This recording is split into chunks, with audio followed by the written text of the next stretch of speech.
Hello everyone. Welcome back. I am Mr. Night Crime. Before you drift off, let me know in the comments where you're listening from. If you're enjoying the stories, don't forget to like and subscribe. Now let's relax and jump into tonight's cases. Story 1. The betrayal of a loved one always catches us by surprise because that is why we consider people to be close when we fully trust them and do not expect a stab in the back. However, criminologists know that when it comes to a brutal murder, the perpetrator should be sought first of all among people from the victim's immediate environment. But what if it was not possible to complete the plan? The victim cannot yet testify because of his serious condition, and the perpetrator is frantically thinking about how to cover his tracks without arousing suspicion. It reminds the plot of some thriller, but alas, this story happened a few years ago in real life. The case of a pregnant Chinese woman named Wang then became one of the most high-profile incidents in Thailand. The perpetrator attempted to get rid of his wife in one of the national parks, framing the whole thing as a tragic accident. But it seems that nature itself intervened to save the young woman and her child from being killed. When the truth was revealed, it literally shocked the detectives who investigated the case as well as the doctors who saved the victim's life, because they were all sure that the husband with all his heart is worried about his wife and baby. But even greater shock caused the motive for such a heinous and cruel act. It should be added that this case is not unique, and in the same Thailand about the same period, there was a similar story with another couple from China, but the man, unfortunately, managed to bring the plan to an end. But let's talk about everything in order. Wang Nan's story. Wang Nan was born in Nanjing, a major metropolis and former capital of China, in 1987. She grew up in a fairly well-to-do family, and her parents strived to give their daughter the best education and in every way to promote the development of her talents and potential. The girl studied well in school, and especially easy she was given to the exact sciences. After graduating from school, Wang then entered a prestigious university where she studied the basics of business and finance, and at the same time on courses mastered several foreign languages. After receiving a diploma, the girl got a job in a large travel agency where she was able to establish herself as a valuable, responsible, and very motivated employee. She quickly rose up the career ladder, and soon she was sent to Thailand so that she headed a new branch there and engaged in its development. Nan worked as a top manager for a few years, but then decided to leave the travel agency to start her own business. She opened a restaurant of Chinese national cuisine and managed it so successfully that soon her brainchild grew into a small but popular chain in Bangkok, Meeting You Shodong. Wang was a successful young entrepreneur, competently led and developed the business. However, for the sake of career, she completely sacrificed her personal life. As the young woman later recalled, her last romantic relationship took place in her student days, but with the beginning of labor activity, she simply had no time to go on dates because of the total employment. Wang Nan was not too worried about her loneliness, even though she was already almost 30 years old. She was constantly in business, always rushing somewhere and working tirelessly. Even though she had lived in Thailand for a long time and had learned the language well, she decided to improve her skills and took additional courses to learn Thai. At the training center, Wang happened to meet a young man named Yu who stared at her for a few minutes and then approached her in his native language. They exchanged a few words, and the guy asked her why Nan was studying the language, to which she replied that it was necessary for her business development. Yu then suggested that they exchange business cards so that they could meet and socialize sometime. Nan was not eager to continue chatting, but still out of politeness, she handed him her business card and he gave her his in return. The business card said that Xiao Dong was in the export-import business in Bangkok. Wang wasn't impressed and simply tossed the business card into her purse, safely forgetting about it. Only Yu seemed to be seriously interested in the young woman and called her the very next day.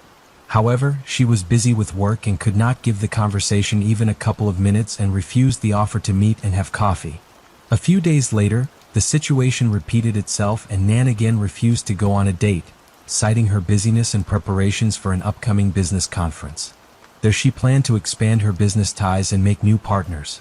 Then Yu showed up at the event with a luxurious bouquet of flowers, and after waiting for Nan to get free, he approached her and asked her out again. Wang Nan was bribed by such persistence because no one had previously tried to get her attention so desperately, so she agreed to meet him and have dinner, an unexpected romance. It seemed that Yu didn't just fall in love with Nan. He literally lost his head.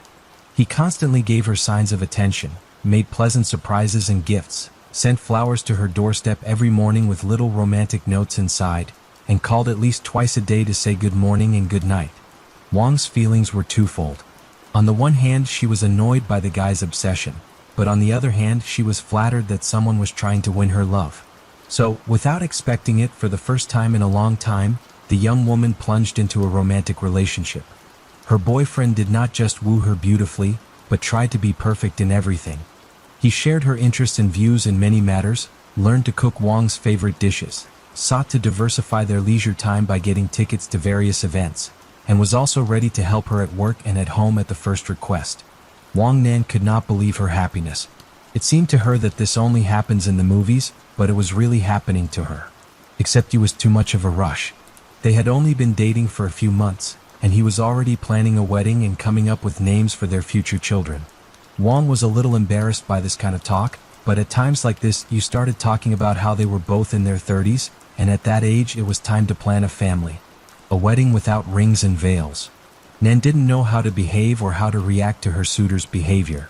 She realized that he was right about his age, but she still doubted whether he was the right person to marry. One day, after another heart-to-heart talk, when Nan honestly confessed her doubts, Yu promised that he would prove his love to her. That same night, after they went home, the man in love sent his girlfriend a long, touching letter full of tenderness. He confessed his love to her, promised to be the best husband in the world and the best father to their children. In the morning, Wang found the suitor on the doorstep of her house with a bouquet of flowers. Xiaodong declared that he had never been so serious in his intentions and was ready to take her as his wife right now.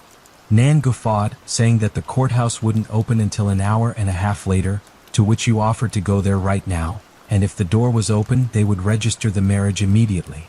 Wang agreed to this venture, confident that the government office would be closed. But to her surprise, the door was opened, and the authorized officer registering unions was already at his desk. As it later turned out, Yu had arranged everything in advance, asking to make an exception for him and his bride and formalize their marriage early in the morning. It was a very strange wedding.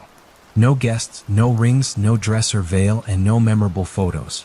Wang Nan could not get rid of the thought that all this is not real, because she did not even introduce the chosen one to his mother, with whom they have always been very close, and when she came to her senses, in her hands was already a marriage certificate. Next to her stood a satisfied, smiling, newly married husband. A tragic accident? In June 2019, when Wang was 3 months pregnant, her husband persuaded her to arrange a vacation and go on a small trip, reasoning that after the birth of the baby, they would not be able to get out anywhere for a long time. Nan reluctantly agreed, and they chose the Thai National Park Reserve, Pha Thame, famous for its picturesque forests and unique rock paintings, the age of which is estimated at tens of thousands of years. However, on the morning of June 9th, tragedy struck. When the couple were on one of the observation decks where they were admiring the sunrise, Wang then suddenly fell down from a height of 111 feet. When rescuers arrived at the scene, a crying Yu ran up to them and begged for medics to save his wife and the baby she was carrying. The man said they were enjoying the first rays of the rising sun when suddenly his wife felt sick. She took a step to the side, but she became dizzy and snapped downward before he could pick her up. The young woman had fallen from the height of the 10th floor. She had several open fractures, and the situation seemed hopeless. But suddenly, Nan groaned and opened her eyes. Her husband immediately stopped crying and wailing, and a look of horror appeared on his face. However, he quickly pulled himself together, loudly thanked the Almighty that his beloved was alive, and then leaned to her ear and whispered something in Chinese. Unstable family life before dealing with the events of that tragic day.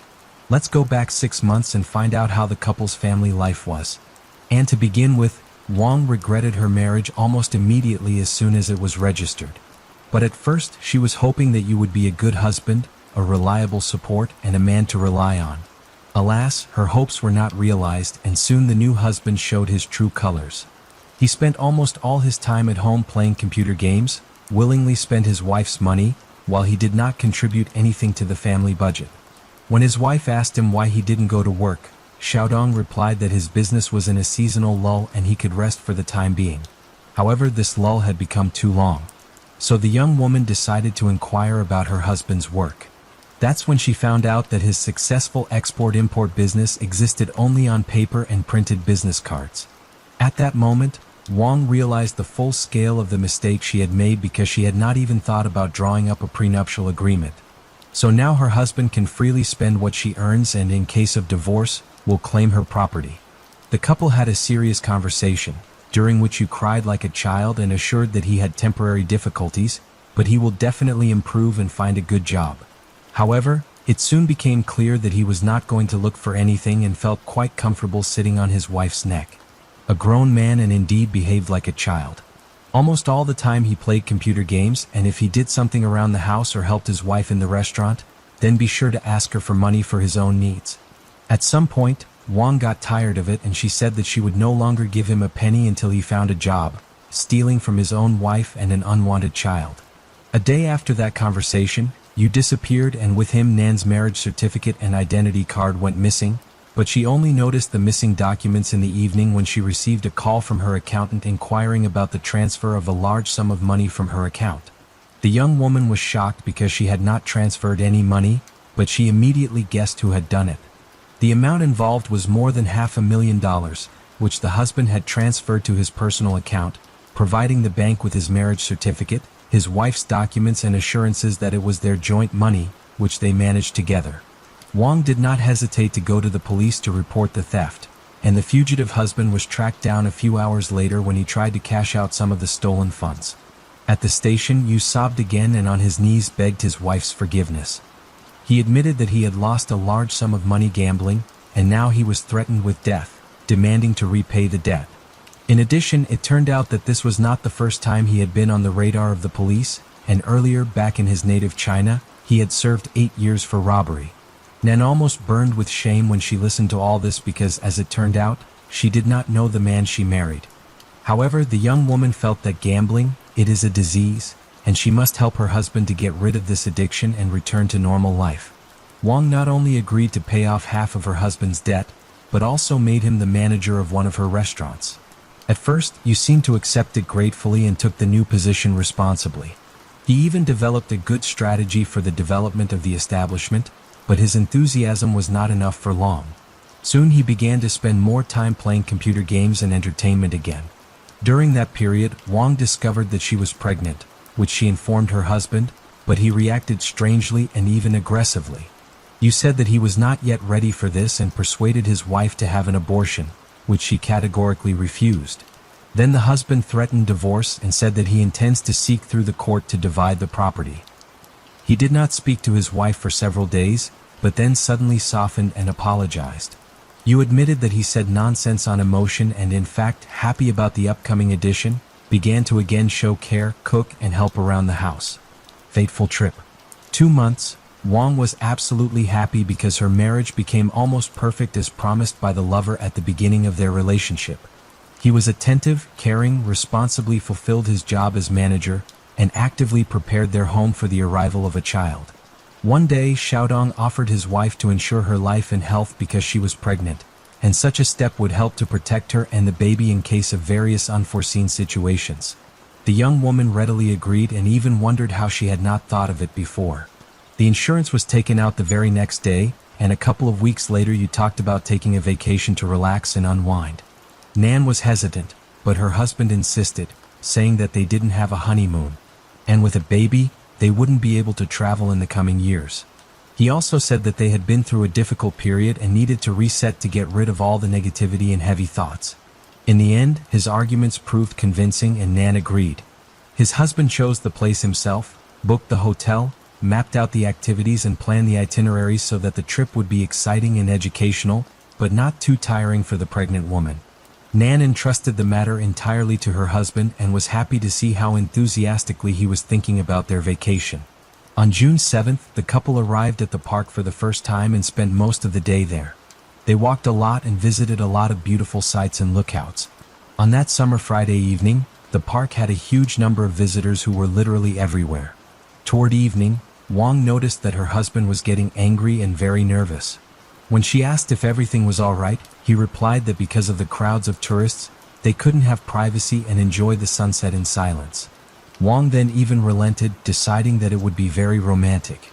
As the sun set, the park became less crowded, and Yu climbed the fence of the observation deck and started calling his wife to the edge, telling her what an incredible view there was. But the pregnant woman refused to go there, citing that it was already dark and it could be dangerous. The husband got angry but returned to her after a few minutes, saying that they would have to come to the park to meet the sunrise there. Since the couple returned to the hotel well past midnight, they decided to rest and sleep in on Saturday and head back to the reserve early Sunday morning. What happened on June 9th? Early Sunday morning, as planned, the couple went to the national park to admire the first rays of the rising sun. They woke up around 3 a.m. and left when it was still dark outside. There were hardly any visitors at that time, and Van thought for a moment that they were all alone there. The couple met the dawn on one of the observation decks, and afterwards, Yu went down to the cliff and began to persuade his wife to come up to him to admire the rock paintings. Nan hesitated, but her husband assured her that it was safe, and he would help her down and then climb up. The young woman trusted her spouse and cautiously approached it. The view from up there was indeed mesmerizing. Yu hugged his wife and suddenly asked her if she regretted anything in this life. Nan was surprised at such a question, but confidently replied that she didn't regret anything. Then Yu ran his hand through her hair, kissed his spouse on the cheek, and then leaned over to her ear and said, "Die." At that moment, he loosened his embrace and pushed his wife down the cliff. A miraculous rescue. Yu looked around once more to make sure no one had seen them. He then looked down intently, but didn't see where exactly his wife had fallen. He listened. It was quiet. No one screaming or calling for help, which meant there were no witnesses downstairs either. Yu then leisurely headed towards the park exit to bide his time and report the incident when Wang would surely be dead. However, down below, a few hikers who had turned off the trail noticed the body lying on the rocks and immediately called the rescuers, reporting the incident. Yu Xiaodong had already left the whizzed past him. He immediately realized what the matter was and went back, proceeding to the place where his wife had fallen. There he put on quite a show with tears, screams, and pleas for help. At that moment he was sure that his wife was already dead, so no one would know the truth. But as it turned out, during the fall, Nan caught on the branches of trees, which reduced the speed and landed first on the bushes and then rolled on the rocks. All this cushioned the impact and saved the life of Wang and her child, but did not save her from serious injuries. While he was crying and lamenting that he did not want to live without his beloved wife and child, she suddenly opened her eyes and tried to say something but could not. At that moment, everyone noticed the genuine horror on her husband's face, but he quickly pulled himself together, leaned over to his wife, and hissed in her ear in Chinese that she should keep silent if she wanted to live. Attempts to finish the job. The victim was diagnosed with head trauma, multiple closed and open fractures, lacerations, soft tissue contusions, ruptured internal organs, and massive blood loss. In addition, her spine was severely damaged, and doctors feared that even if she survived, she would never be able to walk again. Wang spent several days in a coma hooked up to life support machines. During this time, her husband literally never left her side, spending days and nights in her room.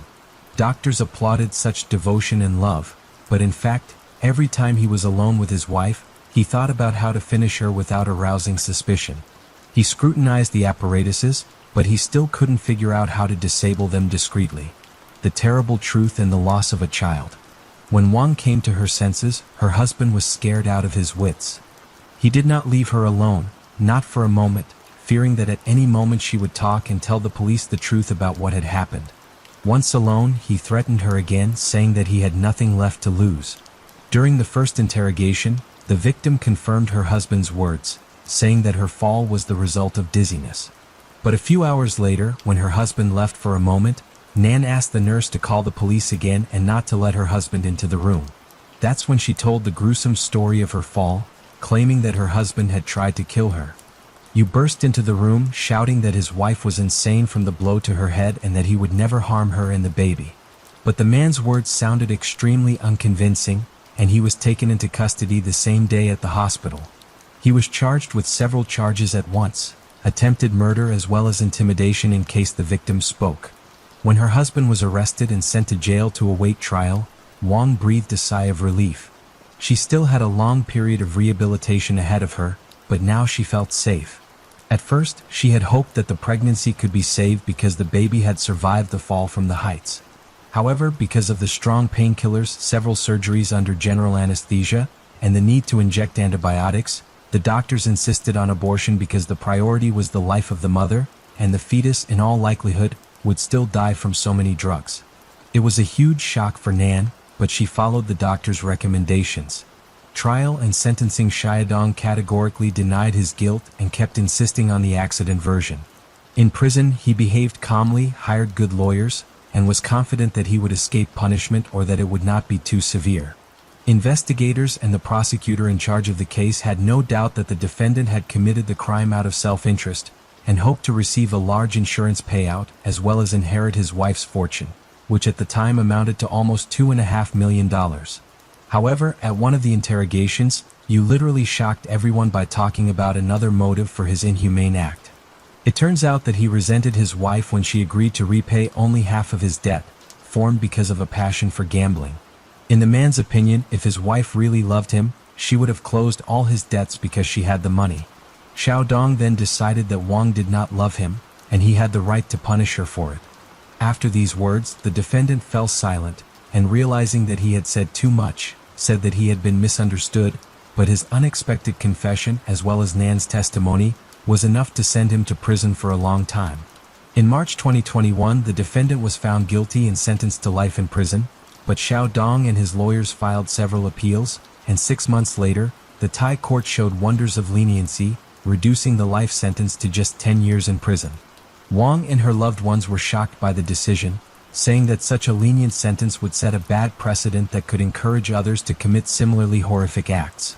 Also in Thailand, around the same time, a similar case occurred on Phuket Island, where a Chinese national drowned his wife, claiming it was a swimming accident on the beach. He also did it for the sake of insurance, since the fact of the murder was proved. The man was sentenced to death. Xiaodong, on the other hand, was sentenced to only 10 years for the failed murder attempt, and in fact, the murder of the fetus. How did Wang Nan's fate turn out? To date, the final verdict in Wang Nan's case has not yet been issued.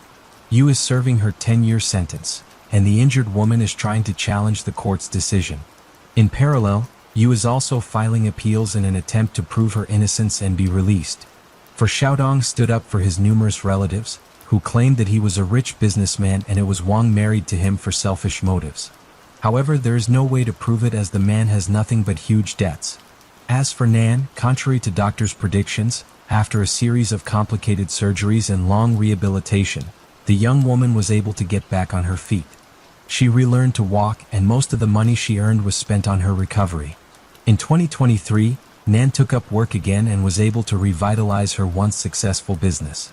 She has also created and led an organization dedicated to helping women who are victims of domestic violence. She also runs her own blog, trying to warn women against the mistakes she made herself. Story 2. On June 8, 2018, fishermen aboard a commercial vessel near the Long Island Strait noticed something unusual in the water. Closer inspection from the deck revealed it to be a man's body. The fishermen immediately reported their discovery to the Coast Guard. Police arriving at the scene retrieved the body of a young man from the shore. They noted unexplained bruises and abrasions on the body. It was later identified as Spencer Macford, who had been reported missing a few days earlier along with his girlfriend, Sophia McKenna. To determine the circumstances of Spencer's demise, his body was sent for examination. The autopsy results indicated that drowning was the cause of death. Experts found no signs of violence, and all injuries were attributed to water. It's important to note that the details of the autopsy were not disclosed.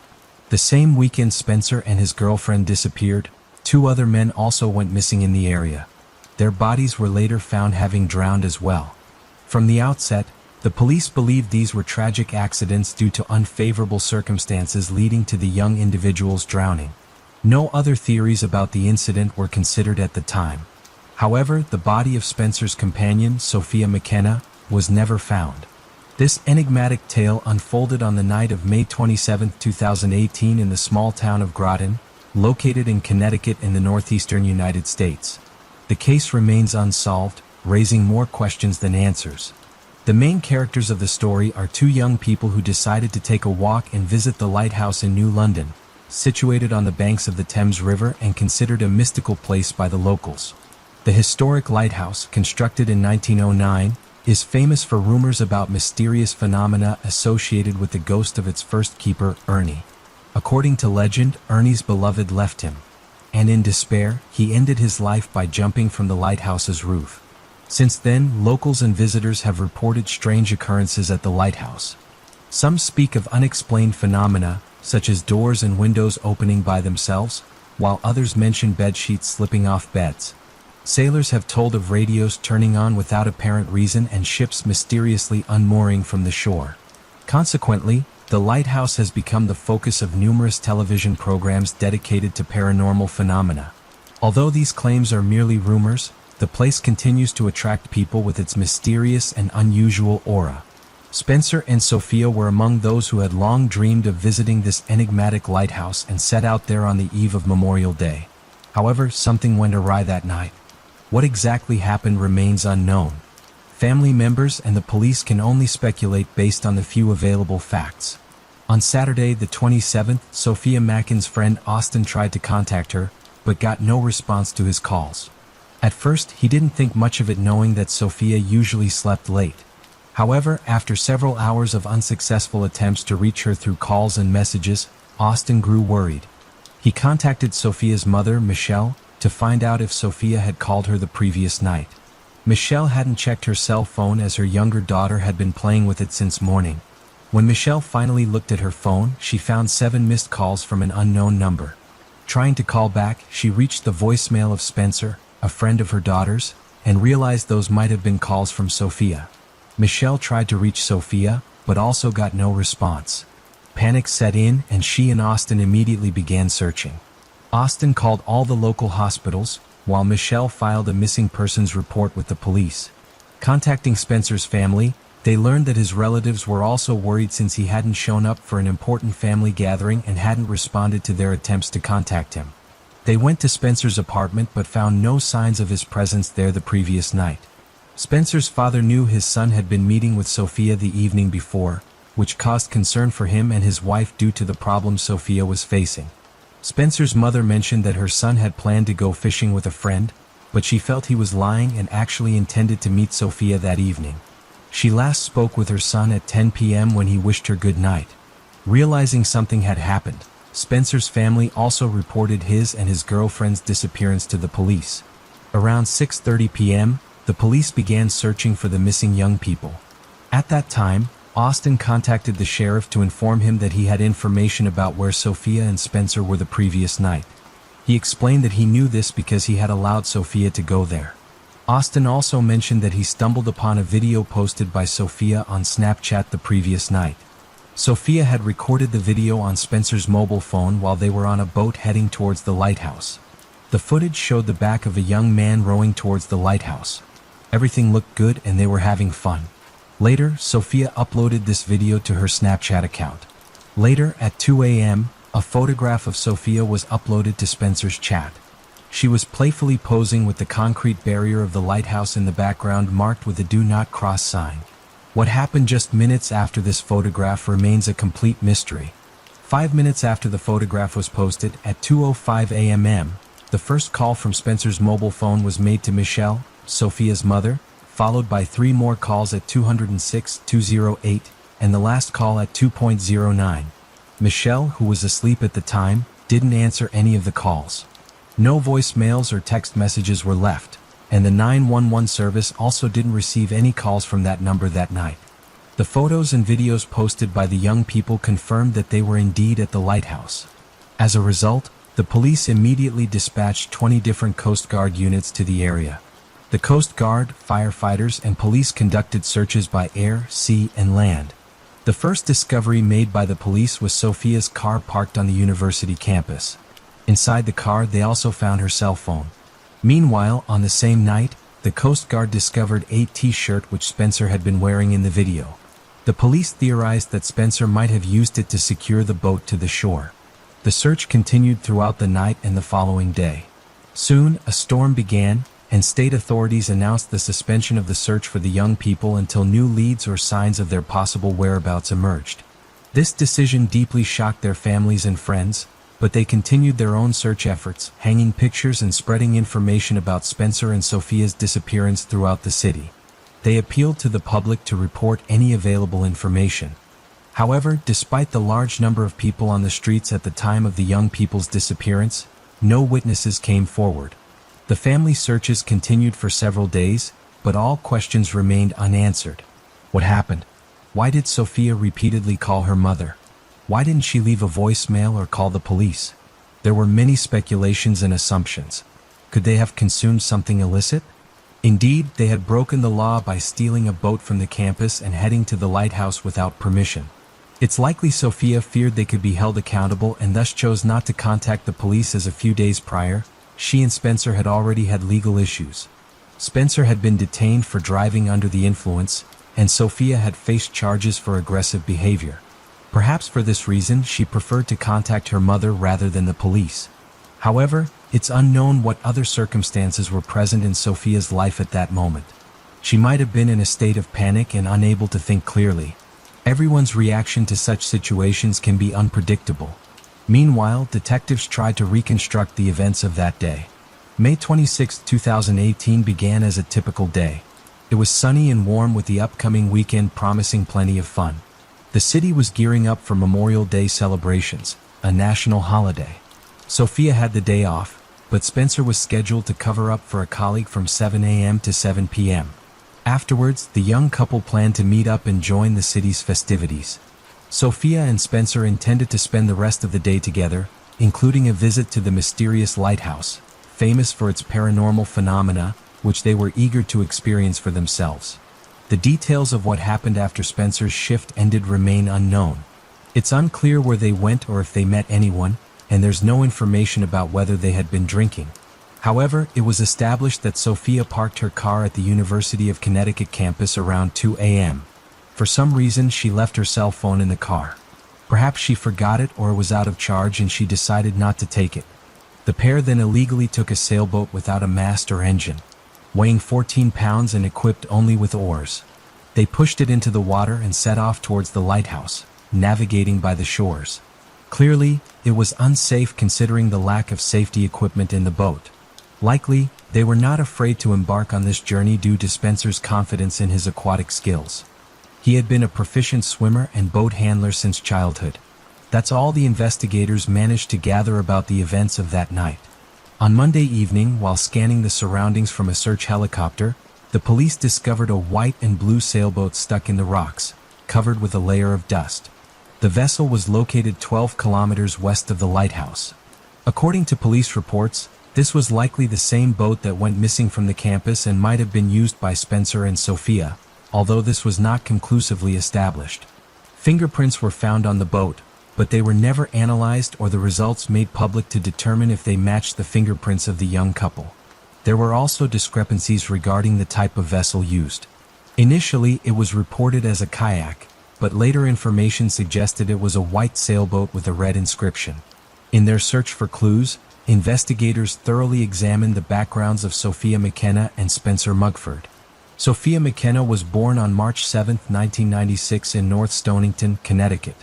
At the time of the incident, she was 21 years old and lived in Groton, Connecticut, USA. She was the daughter of Michelle from her first marriage and grew up with her brother Justin and younger sister Grace.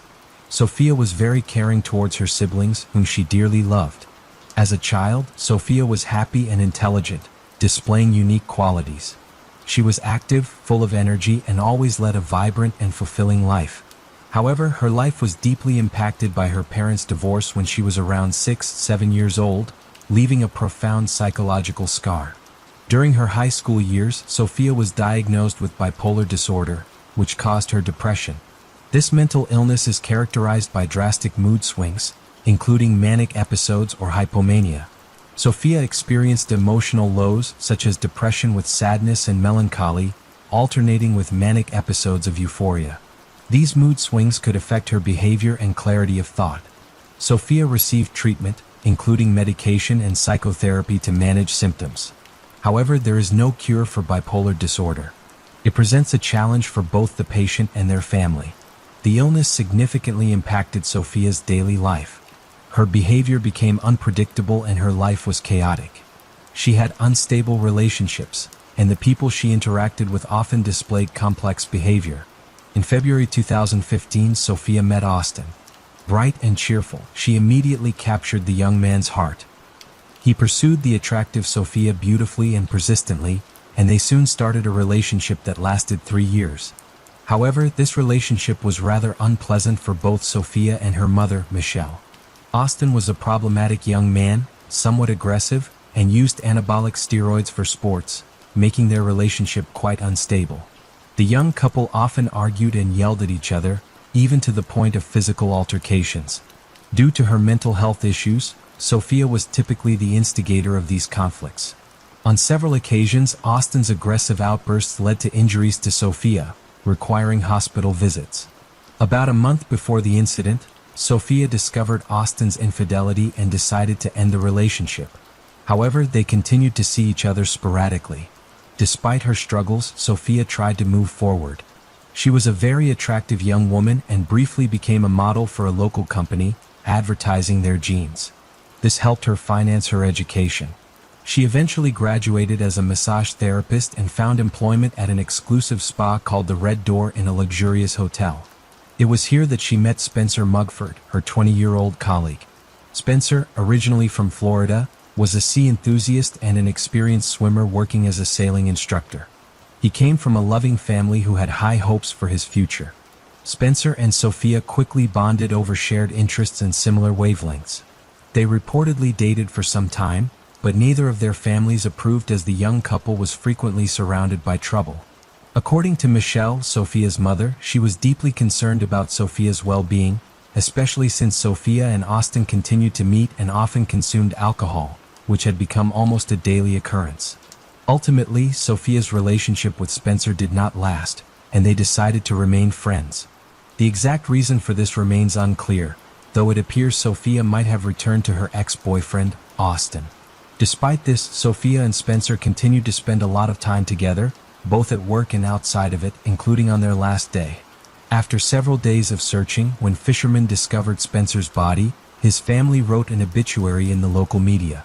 Sophia's family did the same, but they continued to hold out hope and kept searching. They repeatedly tried to recall the events leading up to the disappearance, attempting to figure out what the young people did that evening and whether they met anyone on their last day. However, no new information emerged. It was unclear if there were any other calls besides the ones to Michelle's number from Spencer's phone, as his mobile was never found, and the police did not provide cell operator records. Cameras at the lighthouse and the campus were reportedly not working, so there were no video recordings of that night's events. It was also revealed that the lighthouse was never checked, even though it should have been done by the authorities immediately after the couple's disappearance. In July 2018, Sophia McKenna's close relatives created a Facebook page titled "Searching for Sophia McKenna" to keep the case alive in public memory. The page served as a platform for sharing information, brochures, and pleas for any information from the public. Weeks after the disappearance, a strange incident occurred. Michelle received a message from Sophia's social media account requesting money. Since the police were in possession of Sophia's phone, this message raised suspicions, suggesting a possible hacker's involvement. The investigation into Spencer's death and Sophia's disappearance hit a dead end. The police provided no conclusive findings. Unofficially, several theories about the incident circulated. One theory involved Austin, Sophia's ex-boyfriend, and his possible involvement in the young couple's disappearance. Some speculated that Austin might have attacked Sophia, and his friends helped him dispose of Spencer. Their tumultuous relationship, known for frequent arguments and physical altercations, was a matter of public discussion. Michelle, Sophia's mother, witnessed several of their disputes. A month before the disappearance, serious issues arose when Sophia learned of Austin's infidelity on May 8, 2018 and ended the relationship. In what could have been an act of revenge or a new start, Sophia dated another guy, bringing him to her apartment. Austin, infuriated, rushed to her apartment, where neighbors witnessed him furiously banging and kicking the door, hurling insults at Sophia. After about 15 minutes of silence, thinking Austin had left, Sophia opened the door. However, Austin was still there, attempting to push Sophia and enter the apartment. Fortunately, Sophia managed to close the door quickly. Neighbors heard his threats to cut her throat if she didn't open the door. By then, police and Michelle had arrived and Austin was arrested. The next day, May 9th, a court order became effective. In her statement, Sophia mentioned previous attacks by Austin and provided photos of her injuries. She expressed fear for her life due to his stalking. A restraining order prohibited Austin from being in the same area as Sophia. However, Sophia later felt guilty and the restrictions were revised. Now, Austin was only prohibited from being in the same apartment as her. The man with Sophia at the time refused to disclose his identity and did not cooperate with the police. Initially, Michelle claimed it was Spencer with Sophia but later changed her statement. However, a colleague Sophia trusted revealed that it was indeed him.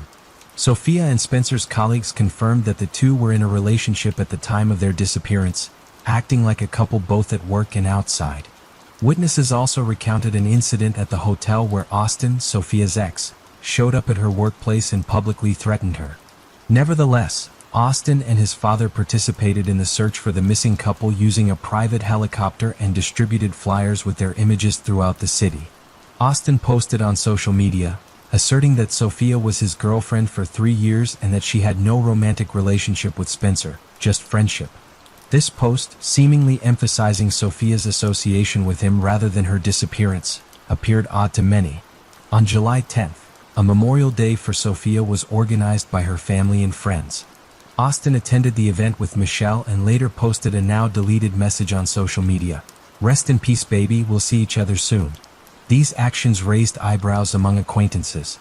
Austin claimed to authorities that he spent the entire day with Sophia on May 26th and that they continued to meet despite the court order, even making plans for the next day.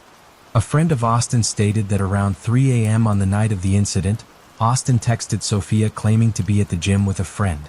However, this was doubtful as gyms are closed at that hour. His family maintained he was home before heading to the gym. An undisclosed witness reported that Austin and his brother were invited to a party that day. Austin initially intended to go, but later messaged saying he was tired and wouldn't attend.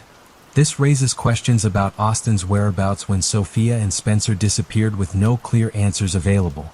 Austin's acquaintances describe him as temperamental, possibly exacerbated by steroid use. There were rumors of Austin, his brother, and a friend having connections with the Groton police. Also, a woman from Austin's family was allegedly married to the police chief who was investigating Sophia's case and had complaints of police violence against him.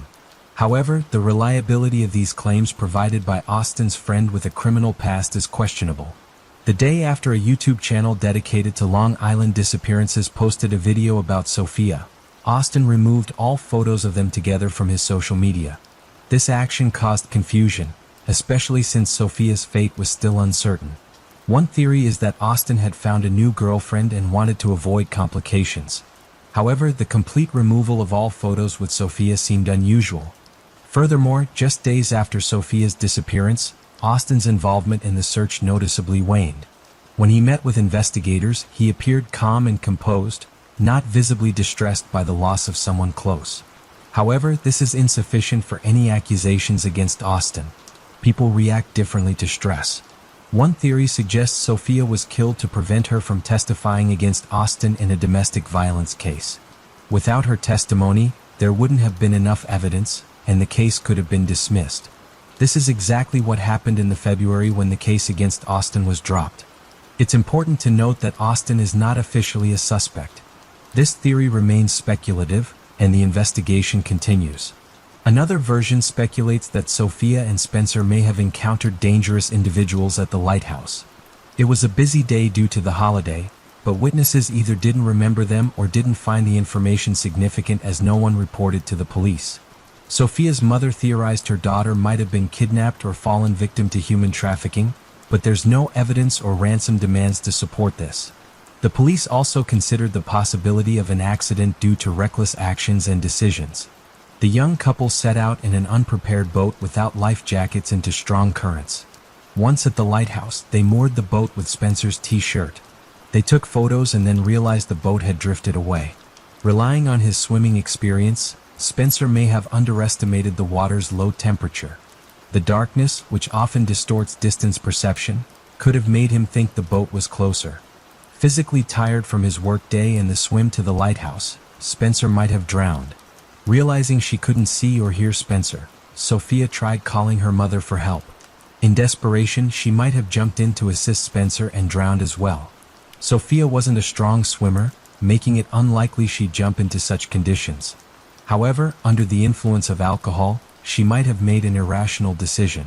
It's also possible she was walking on the lighthouse's narrow ledge, trying to spot Spencer, stumbled and fell with her phone, then got swept away by the current and drowned. These theories remain relevant, though others exist too. None is the official version, and they lack suspects or culprits circulating mainly on social media. Sophia's family and friends continue to search for her, desperate to uncover what happened and where she is. In February 2019, an independent detective found several bones near the shore and immediately reported it to the police. However, the investigators who arrived at the scene deemed the bones to be of animal origin. The remains were never collected, and due to the high cost, no forensic examination was conducted to determine if they were human. There are many aspects of this case that raise suspicions and warrant a thorough investigation. After all, this is about a missing person with a family in anguish seeking answers. Sophia undoubtedly deserves continued search efforts. Numerous bodies of other missing individuals have been discovered in these waters, but not Sophia's. No new information has surfaced in her case, and the mystery of what happened that night at the lighthouse remains unsolved. Story 3. The Sumner family case buried alive. The worst betrayal is the betrayal of a loved one who enjoyed boundless love and trust. However, despite all the pain, bitterness, resentment, and disappointment, many still cope with it and go on with their lives. But what if the betrayal is learned on the deathbed and the realization of this becomes the last thing that a person experiences in his life? That's what the horrifying story of the Sumner family is about. This case struck to the heart and brought to tears even experienced criminalists with a huge experience, which in their practice have seen everything, except that the subhumans who committed this heinous crime, despite the initial death sentence passed on them, are still alive and are actively trying to appeal the court's decision. But let's look at this story from the beginning and try to understand how it came to be that a young girl, whom the spouses Sumner loved and cared for as their own daughter, decided to deal with them in the most brutal way. High school sweetheart, James, or simply Reggie Sumner and Carol Alford were born and raised in Charleston, South Carolina. They were the same age, knew each other since childhood, went to the same school, and were in the same grade. Over time, their friendship and childhood affection grew into sympathy. School children themselves did not notice how they began to get closer. In 1959, when the teenagers were 15 years old, a romantic relationship between them and they began dating. Friends noted how beautiful and harmonious it was a couple, and in the home archives of James and Carol later in life kept their joint photos, where they are young, happy, and ahead as it seemed to them at the time. They are waiting for a long and happy life. For both of them, it was the first time in their lives that their feelings were strong and mutual. The young people were practically inseparable, both in and out of school, and seriously considered getting married as soon as they turned 18. Their parents approved of their children's choice and were not against their marriage, but life had a very different outcome, a long separation. In 1962, the lovers graduated from high school, but they did not have time to get married because a few months later, James was called up for military service in the Army. He and Carol decided to postpone the celebration until his return home and also agreed to write each other regular letters. Time passed, the separation dragged on, and in the mid-60s, the young man was sent to a hot spot in Vietnam, after which contact with him was cut off. Carol didn't even know if her lover was alive because he stopped writing to her. Carol decided to continue her studies, at the same time getting a job at the Charleston Air Force Base. A few years later, she married, but the first marriage soon broke up, and the spouses did not have common children. In 1975, the young woman married a second time to a certain Richard Alford, from whom in 1977 gave birth to their only child, a daughter Rhonda.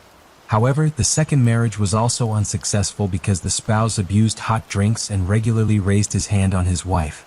Toward the middle of the 80s, Carol could not stand the constant abuse from her husband, took her daughter, and filed for divorce.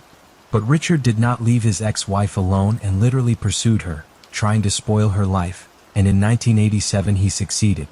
He bought a handgun with ammunition, and after another reception of a large portion of alcohol, went to the ex-spouse to deal with her. Alfred rang the doorbell and Carol, unsuspecting, opened it for him. Behind her in the room was 10-year-old Rhonda, but the presence of his daughter did nothing to deter the drunken father, who pulled out a gun and shot Carol several times right in front of the child. He then got into his car, drove to a deserted area, pulled out his gun and fired the remaining bullet into his temple, dying on the spot. Carol was lucky to survive because the sound of gunshots and the desperate cries of the child were heard by neighbors, who promptly called an ambulance and the police. The young woman was on the verge of death. She lost a lot of blood, and for several days her condition was assessed as critical. She underwent a number of complex operations, blood transfusions, and gradually recovered. Except Carol became completely blind in her right eye and was left disabled for life. Toward the end of the 90s, her health again seriously deteriorated. She did not feel well, noticeably lost weight, suffered from severe pain and weakness. Having undergone a full examination in the hospital, she heard a disappointing diagnosis: liver cancer. As it turned out then, in 1987, when doctors were fighting for her life, her body was accidentally carried the hepatitis C virus, which Carol did not suspect and did not treat the disease. As a result, the virus that affected her liver destroyed it for years, leading to cancer. However, thanks to treatment and properly selected supportive therapy, Carol's condition was stabilized. She had to take her prescribed medications daily for the rest of her life, as well as undergo regular medical checkups to make timely adjustments to her treatment. Carol lost her job at the Air Force Base after suffering severe gunshot wounds. Now that cancer was added to her disappointing diagnoses, she was unable to work physically or be on her feet for long periods of time. So Carol took a job as a call center operator for a cable TV company in her hometown of Charleston. As for James, once in Vietnam, he didn't have a chance to report for a long time. The war dragged on. The man was severely wounded, nearly losing his leg, and spent an extended period of time in the hospital. His name was mistakenly included in the lists of the dead, so even his relatives thought that he was no longer alive. Sumner was lucky enough to survive and return home years later. By that time, the connection with Carol was long lost. She had changed her place of residence, married, and also believed that her first lover had died in a hot spot. Soon James married, but because of the injuries he received in the war, developed diabetes and a number of other chronic diseases, he was never able to become a father. A few years later, the marriage broke up, and he has lived alone ever since. James took a job as a simple laborer on the local railroad, and no longer expected from life pleasant surprises. The voice sounds painfully familiar. In the February, Carol was having a normal workday answering phones and giving advice to customers. When the young woman answered another such call, she heard a familiar voice that sent shivers down her spine. She immediately recognized her first high school love, but she was afraid to make a mistake because she thought James was dead. Carol answered all the customers' questions and then suddenly turned to him, saying his full name. There was silence on the other end of the line. Then the man timidly asked how she knew his name. Carol burst into tears in response, and replied that she was the girl he had dated in high school that he had once wanted to marry. For the next few minutes, they both just cried into the tube, unable to utter a word. Then they found out that they still lived in their hometown and agreed to meet the next evening, the meeting 38 years later. According to Rhonda's recollection, her mother came home from work that day excited, looking like a lovesick schoolgirl and talking non-stop about James. The next day, Carol prepared for the date, trying on dresses, doing her hair and makeup.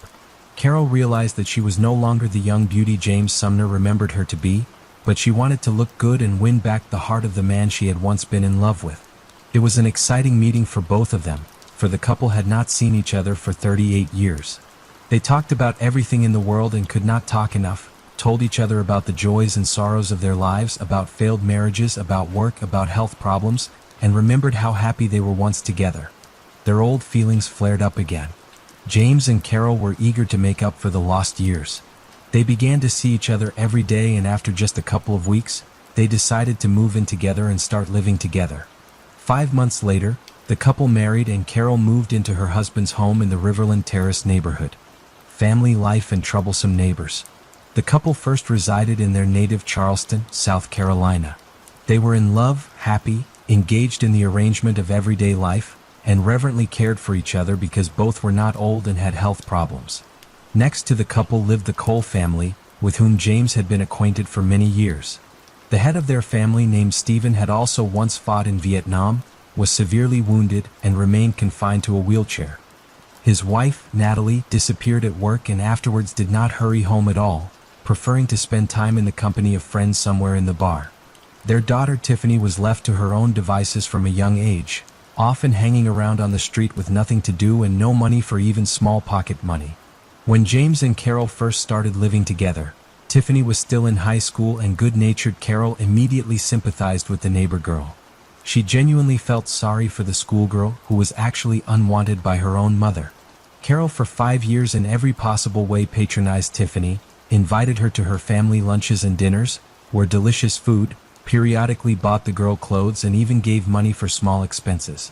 Carol treated her like her own daughter, surrounded her with care and attention. When in February 2004 the Sumners decided to sell their car brand Chevrolet Lumina minivan, Tiffany asked if she could buy it from them in installments.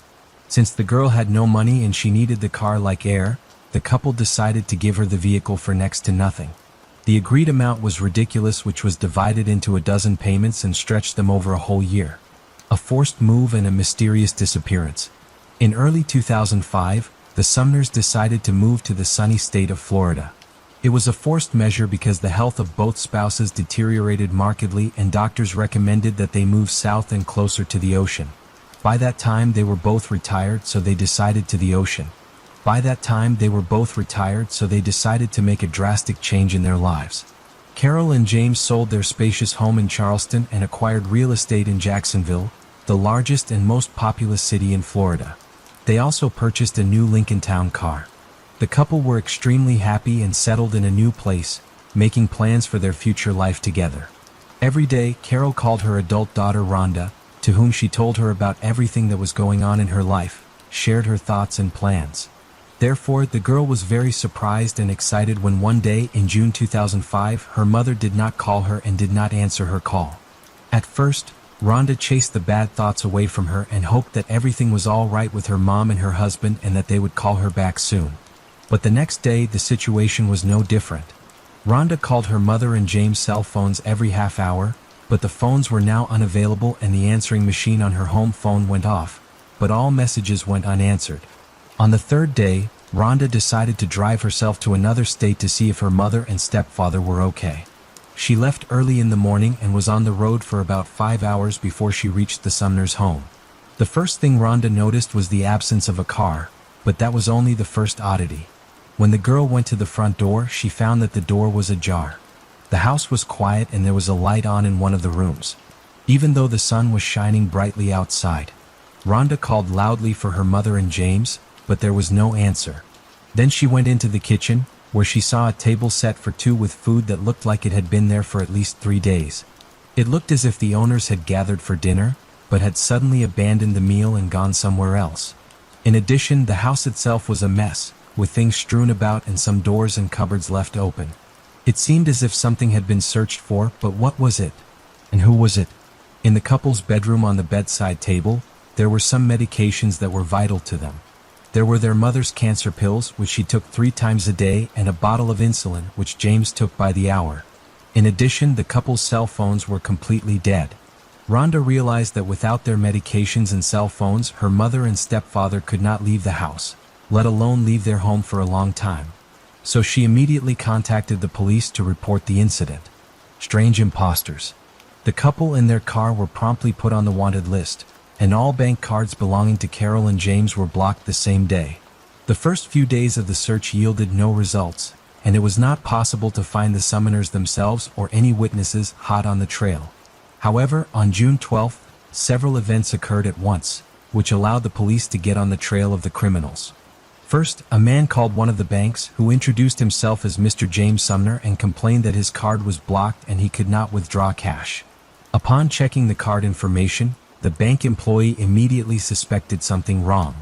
He offered Mr. Sumner to contact personally the nearest bank branch to settle the problem, but the man simply hung up.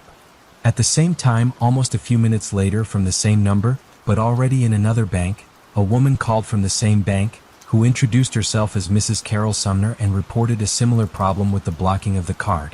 When offered to come to the bank in person, she categorically refused, saying that she could not do so for health reasons, but was in dire need of money right now, and asked to return access to her savings, which of course was refused.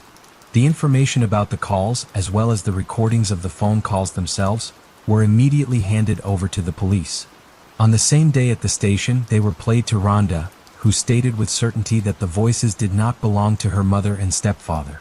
This was obvious from the beginning because both spouses were in their 60s and the voices sounded too young. The police immediately assumed that the imposters are directly related to the disappearance of the Sumners, and they either kidnapped the couple and hold them somewhere forcibly or killed them, having previously extorted information about bank accounts and cards. The search a few days later, the missing couple's car was found abandoned on a deserted road in a wooded area. No traces of blood and struggle were found in the cabin. But in the trunk, experts found hair and sweat marks, which, as it turned out, belonged to both spouses. It became clear that the owners had been taken away in the trunk of their own car, and there was little chance of finding them alive. When the police checked the couple's bank transactions, it turned out that money had been withdrawn from their cards several times after the Sumners had stopped contacting their daughter. After reviewing the ATM surveillance footage, it was discovered that the money had been withdrawn by a young man who could not be immediately identified. In addition, a request was made to trace all calls from the number from which the imposters called the bank. The SIM card itself, as it turned out, was bought without a contract with prepaid time shortly before the disappearance of the spouses. It was not possible to establish the name of the buyer in this case, but it was learned that on June 6th, a call was made from this number to a car rental company. As it turned out, a guest of one of the hotels rented a car brand Mazda RX-8 in the name of Tiffany Cole, and it was on this car later, an unknown young man drove to ATMs where he withdrew money from cards belonging to the Sumners. He withdrew $1,000 from the woman's card and almost $3,000 from her husband's card. Thanks to beacons built into all rental cars to track their location, investigators were able to find out that the already mentioned Mazda RX-8 parked at a hotel in Charleston. There was promptly dispatched a capture team, which literally broke into the room where the attackers were resting, celebrating their impunity. Young thugs. The room was literally littered with packages and receipts from various stores, and among the purchases were clothes, gadgets, video games, cosmetics, perfumes, and a lot of expensive alcohol. Inside was a girl and two guys who were clearly not expecting visitors from the police. They were 23-year-old Tiffany Cole, her 24-year-old boyfriend named Michael J. Jackson, and 19-year-old Alan Lindell Wade. The young men looked surprised, confused, and even scared as handcuffs were snapped on their wrists. All three were taken to the police station and placed in different rooms for questioning. But at first, they pretended not to understand what they were accused of or simply remained silent. A search of the room also turned up the Sumners' bank cards, a laptop belonging to the couple, some of Carol's jewelry, James' expensive coin collection, the keys to their Lincolntown car, and pawn shop receipts in the name of Tiffany Cole. As it turned out, part of the stolen jewelry Mrs. Sumner, Tiffany managed to pawn, and the money spent with friends. After several hours of interrogation, when the irrefutable evidence found in the hotel room was presented, Tiffany was the first to speak. The girl sobbed and claimed that she and her friends had robbed the elderly couple but did nothing else to them and then went on the run and started spending other people's money. She also admitted that there was another guy with them, 19-year-old Bruce Kent Nixon, to whom they paid $300 for help and never saw him again. As it turned out, Bruce really agreed to go to the crime for the promised him a fixed amount, and after that he spent all the money on illegal substances. Finding the guy was not difficult because he lived in the same Charleston and did not even think about running or hiding. He was arrested right at his parents' house. A careless phrase and a devious plan. Bruce once realized how the committed crime could turn out for him and therefore agreed to cooperate with the police to avoid the death penalty. What the young criminal told caused horror and frost on the skin. It all began in May 2005 when Tiffany went to the Sumners to give them the next payment for the car bought 6 months ago. The girl always went to them personally because hospitable Carolyn James invited her to stay for a night or a few days, fed her delicious food, and even spoiled her with gifts. If she came with friends, there was always room for them in the house and at the table. This time, Tiffany arrived with her new boyfriend, and both of them were kindly invited to dinner. And since the time was late, the couple stayed overnight at the Sumners' house. During the meal, the Sumners talked about how they settled in the new place, and Carol inadvertently mentioned that they had almost $100,000 left after the sale of the house in Charleston, so they could live for themselves in their old age, not deny themselves anything and not worry about anything. With that phrase, Carol effectively sentenced herself and her husband to death. Tiffany and Michael looked at each other, and during the night, while at the couple's house, they began to make plans on how they could get their hands on this impressive sum of money. In the morning, they said goodbye and returned to South Carolina, where in a couple of weeks they found accomplices, distributed the roles and responsibilities of each, and began to realize the plan, the heinous confessions of criminals. On June 6th, Tiffany rented an inconspicuous car, and Bruce and Alan stole 4 shovels from somewhere. Together, they drove to the suburbs of Jacksonville, where they chose a deserted spot in the woods and began digging a deep hole that would become the grave of the Sumner couple. On the morning of July 8th, Tiffany bought rope and duct tape at a hardware store, which she gave to her accomplices. That evening, Bruce and Alan knocked on the door of the prospective victim's home, pretended to need help, and asked to be allowed to make one call from their home phone. Carol thought these young men were strange, but she let them in nonetheless, figuring they really needed help. Once inside, they immediately attacked the defenseless woman and her husband, who came running to her screams, threatening them with a toy gun. The couple's hands and feet were tightly bound with duct tape, blindfolded, and questioned about money and valuables in the house. Under torture and death threats, the couple gave the intruders all the details of their bank accounts and the PIN codes of their cards, hoping that their lives would be spared. But as soon as the bandits received the necessary information, 2 more people entered the house. They helped drag the couple into the backyard of the house and stuffed them into the trunk of their family car, driving the Lincoln, and in the front seat were Alan and Bruce, and behind them in a rented Mazda RX-8 were Tiffany and Michael. In case they encountered a police patrol on the way who would have intended to stop the car with the couple in the trunk, the second car should have diverted their attention to themselves by accelerating sharply or flagrantly breaking the rules. However, there was no one in their path, and both cars made it to the scene unharmed. In the trunk, James managed to free his arm and remove the bandage and duct tape from his face, and also from his wife's face so she wouldn't suffocate, but there was nothing else they had time to do. What was their surprise, bewilderment, and shock when the trunk lid opened, and the couple saw among their captors Tiffany and her boyfriend, who had recently visited them. The Sumners were led several dozen meters through the woods to a grave prepared for them, after which they simply pushed them there. The couple desperately pleaded for their lives, but the young criminals decided otherwise, killing the couple in the most brutal way imaginable, burying them alive. According to Bruce, they covered them with earth for about an hour, and the whole time the bound elderly people cried, confessed their love to each other, and said goodbye. As the examination later showed, the spouses died of suffocation, and in their mouths, respiratory tracts, and even stomach were found pieces of soil in which they were buried. Having finished their gruesome work, the outlaws abandoned the Lincoln in the woods and returned to town in a rented car. They went to the Sumner house where they took all the valuable things they could find, and then returned to South Carolina and began to spend the loot. However, after 2 days, the stolen cards were blocked, and after another 4, all participants in the crime were taken into custody. Trial and conviction. The only one who from the beginning fully admitted his guilt and agreed to cooperate with the investigation, hoping for leniency, was Bruce Nixon. It was he who showed the burial place of the spouses and told in detail about everything that happened on that terrible night. Tiffany claimed that the initiator of the crime was her boyfriend, Michael, who had lost his mind when he heard about the fabulous amount of money that remained with the Sumners after the sale of the house. Her lawyer insisted that the girl was a wingman and was not directly involved in the murder herself. Jackson and Lindell preferred to remain silent, but the collected evidence spoke eloquently for them. The jury did not believe in the innocence of Tiffany Cole because she took part in the development of the criminal plan, rented a car, and came up with a diversionary maneuver if they suddenly chased by the police, helped dig a grave for the spouses, and after renting stolen items in the pawn shop and happy to spend the money. This was evidenced by a lot of photos taken by her in the purchased clothes and in a limousine which the criminals rented to celebrate their success. As a result, Bruce Nixon was sentenced to life imprisonment without the right to ever be released, and Jackson, Tiffany, and Lindell were given the death penalty. The criminals filed multiple appeals and grievances, but they were all denied, and the sentence remained unchanged. Except that in 2023, 18 years after their atrocious crime, that very same death sentence was never carried out. Story 4. In February 2018, the quiet town of Deltona, located in eastern Florida off the Atlantic coast, was rocked by news of the brutal murder of a young man named Patrick de la Certa.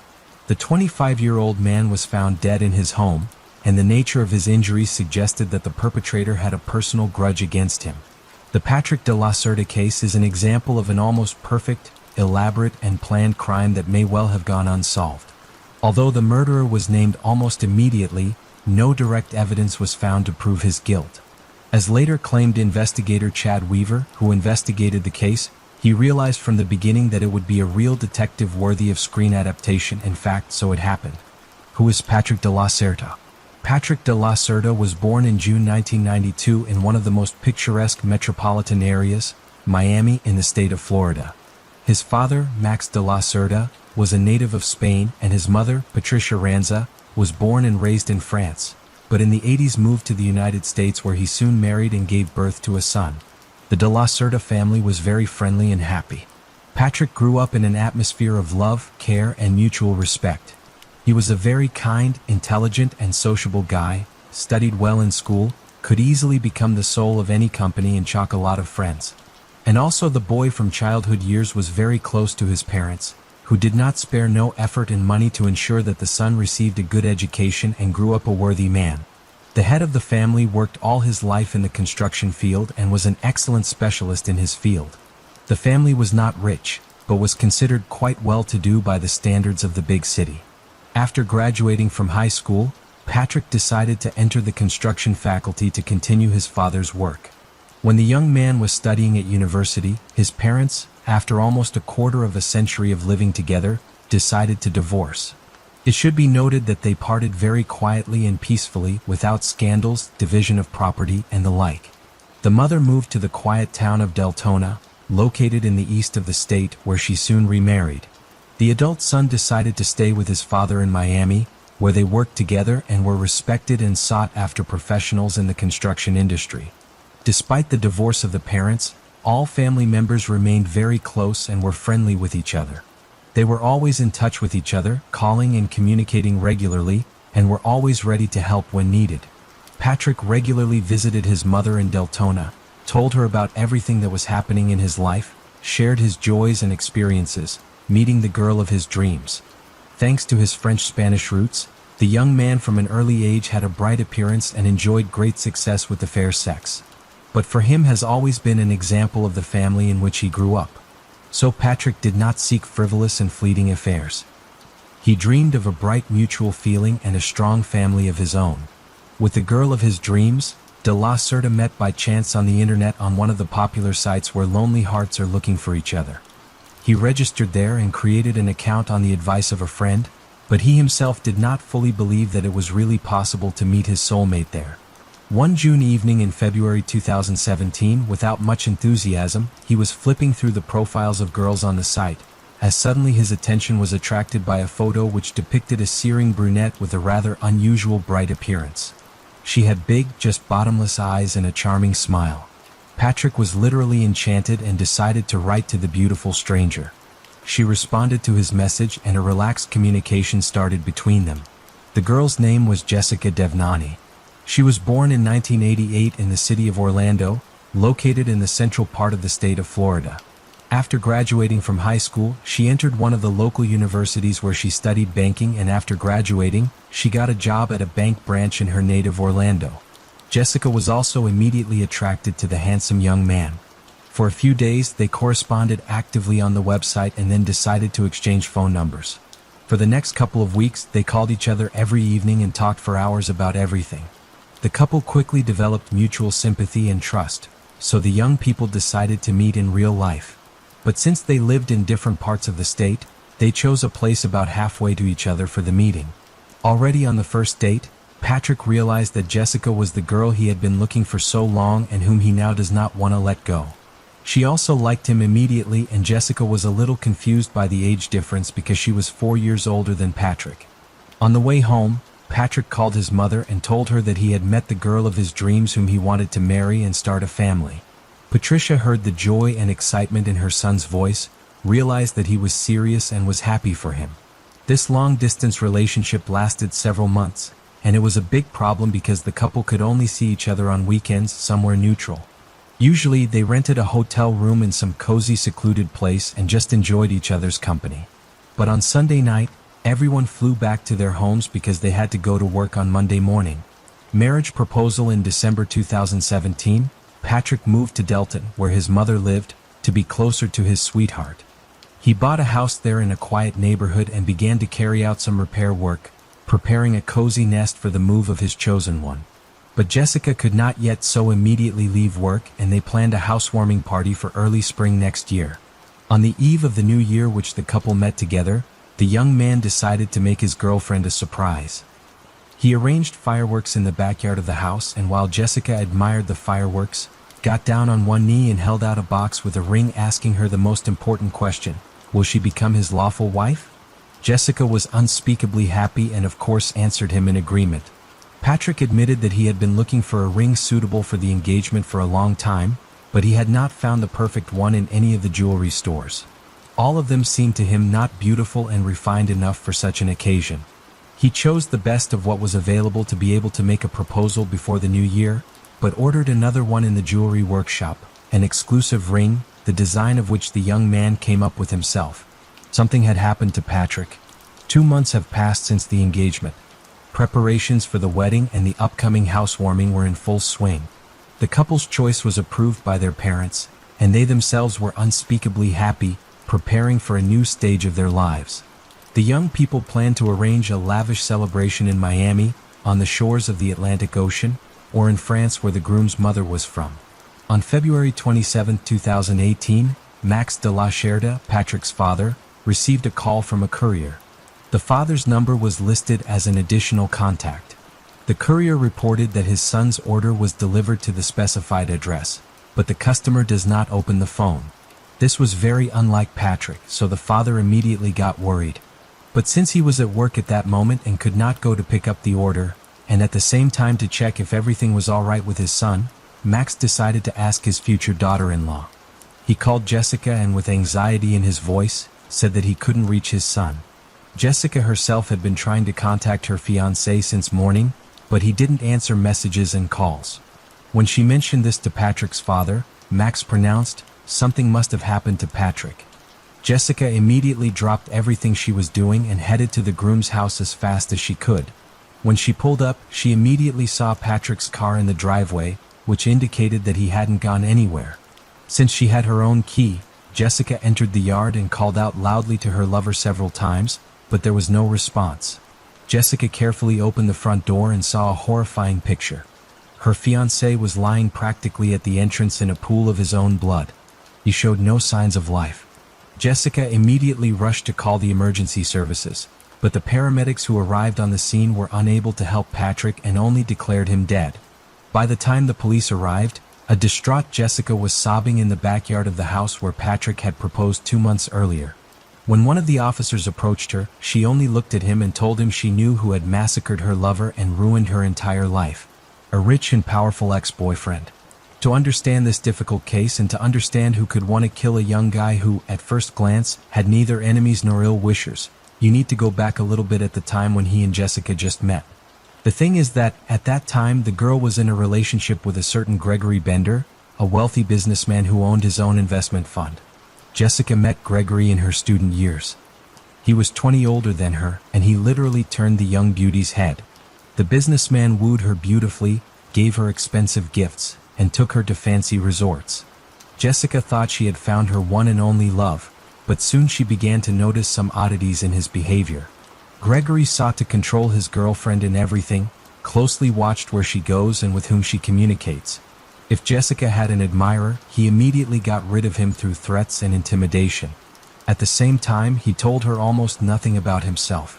This relationship lasted almost 8 years. And during this time, Gregory never introduced his chosen one to his family or friends.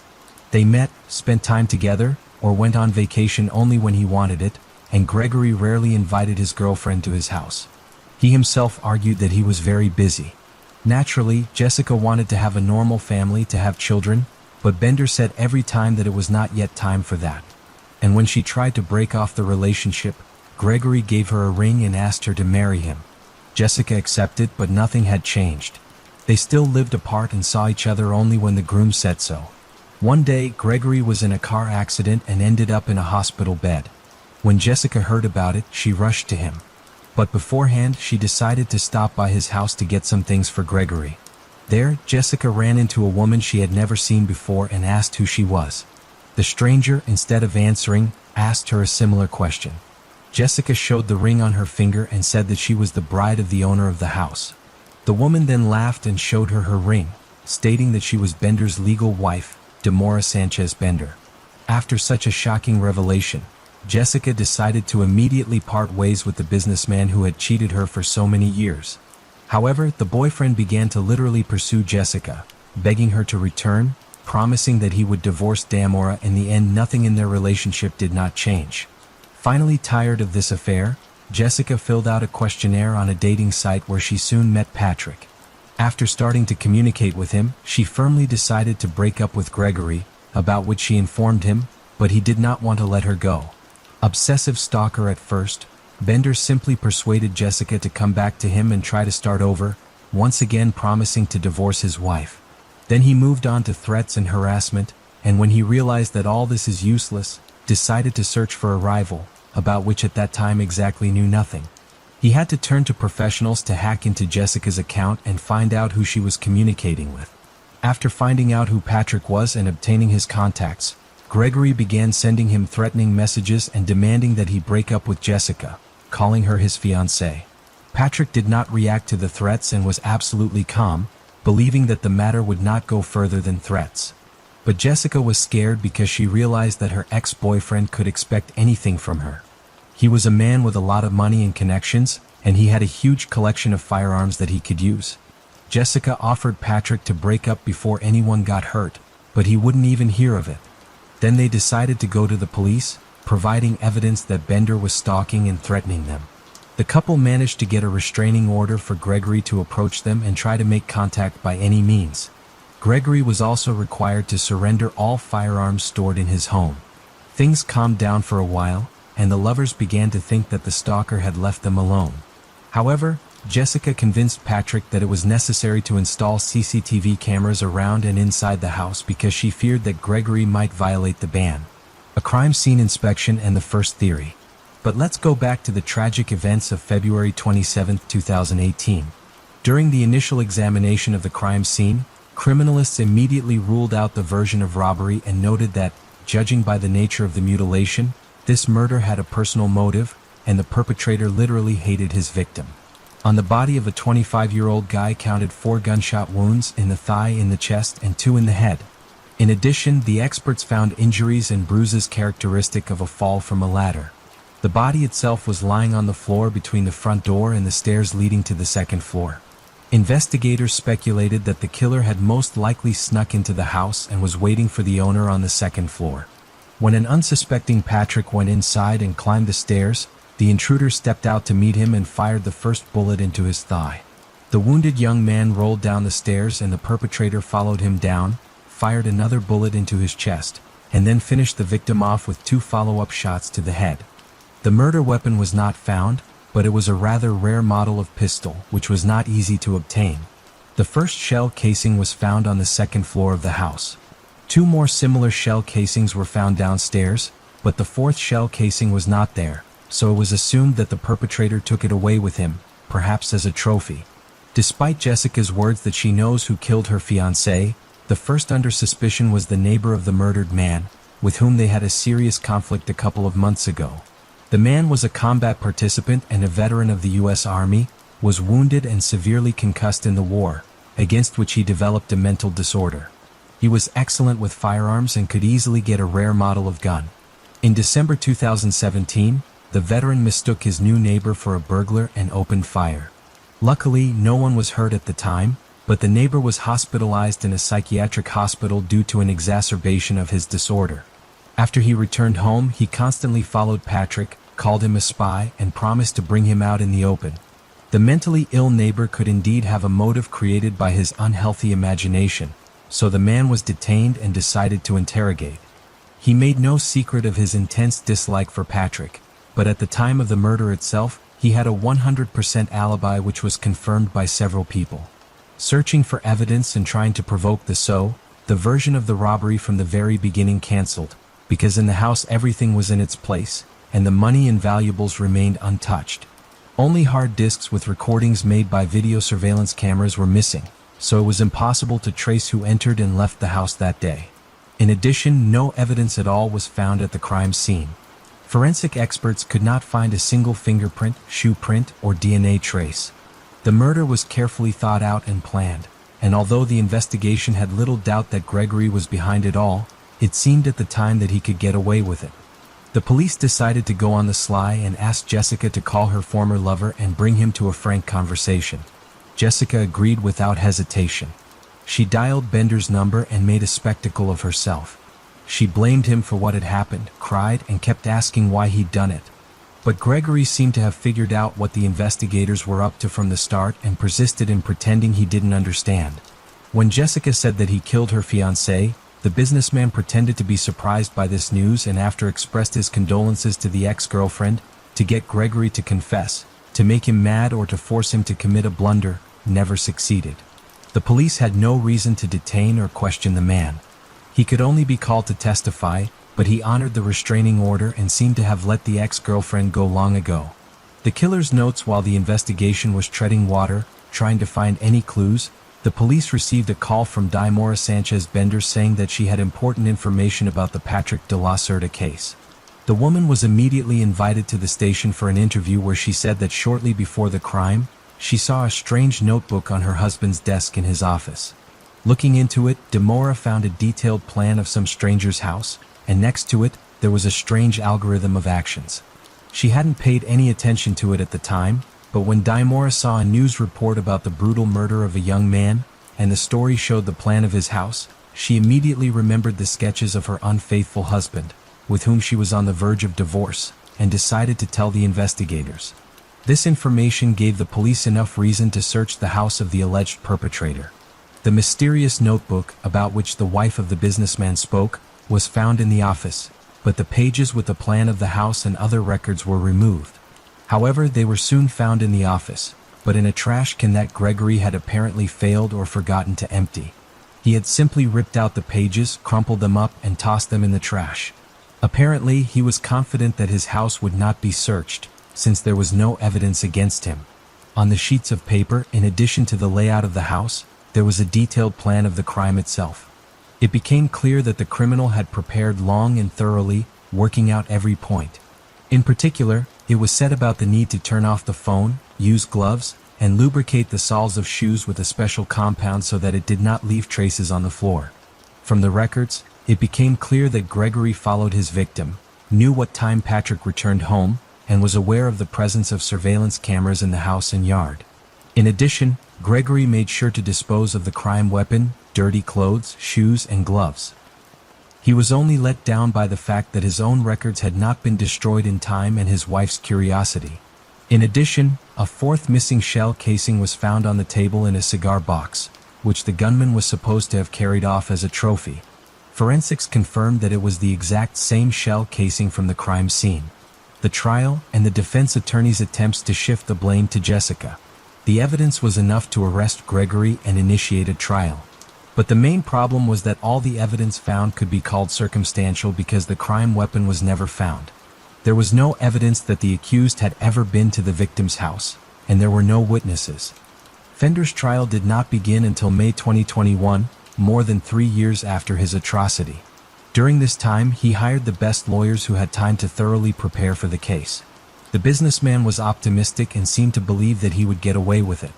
Jessica was a key witness.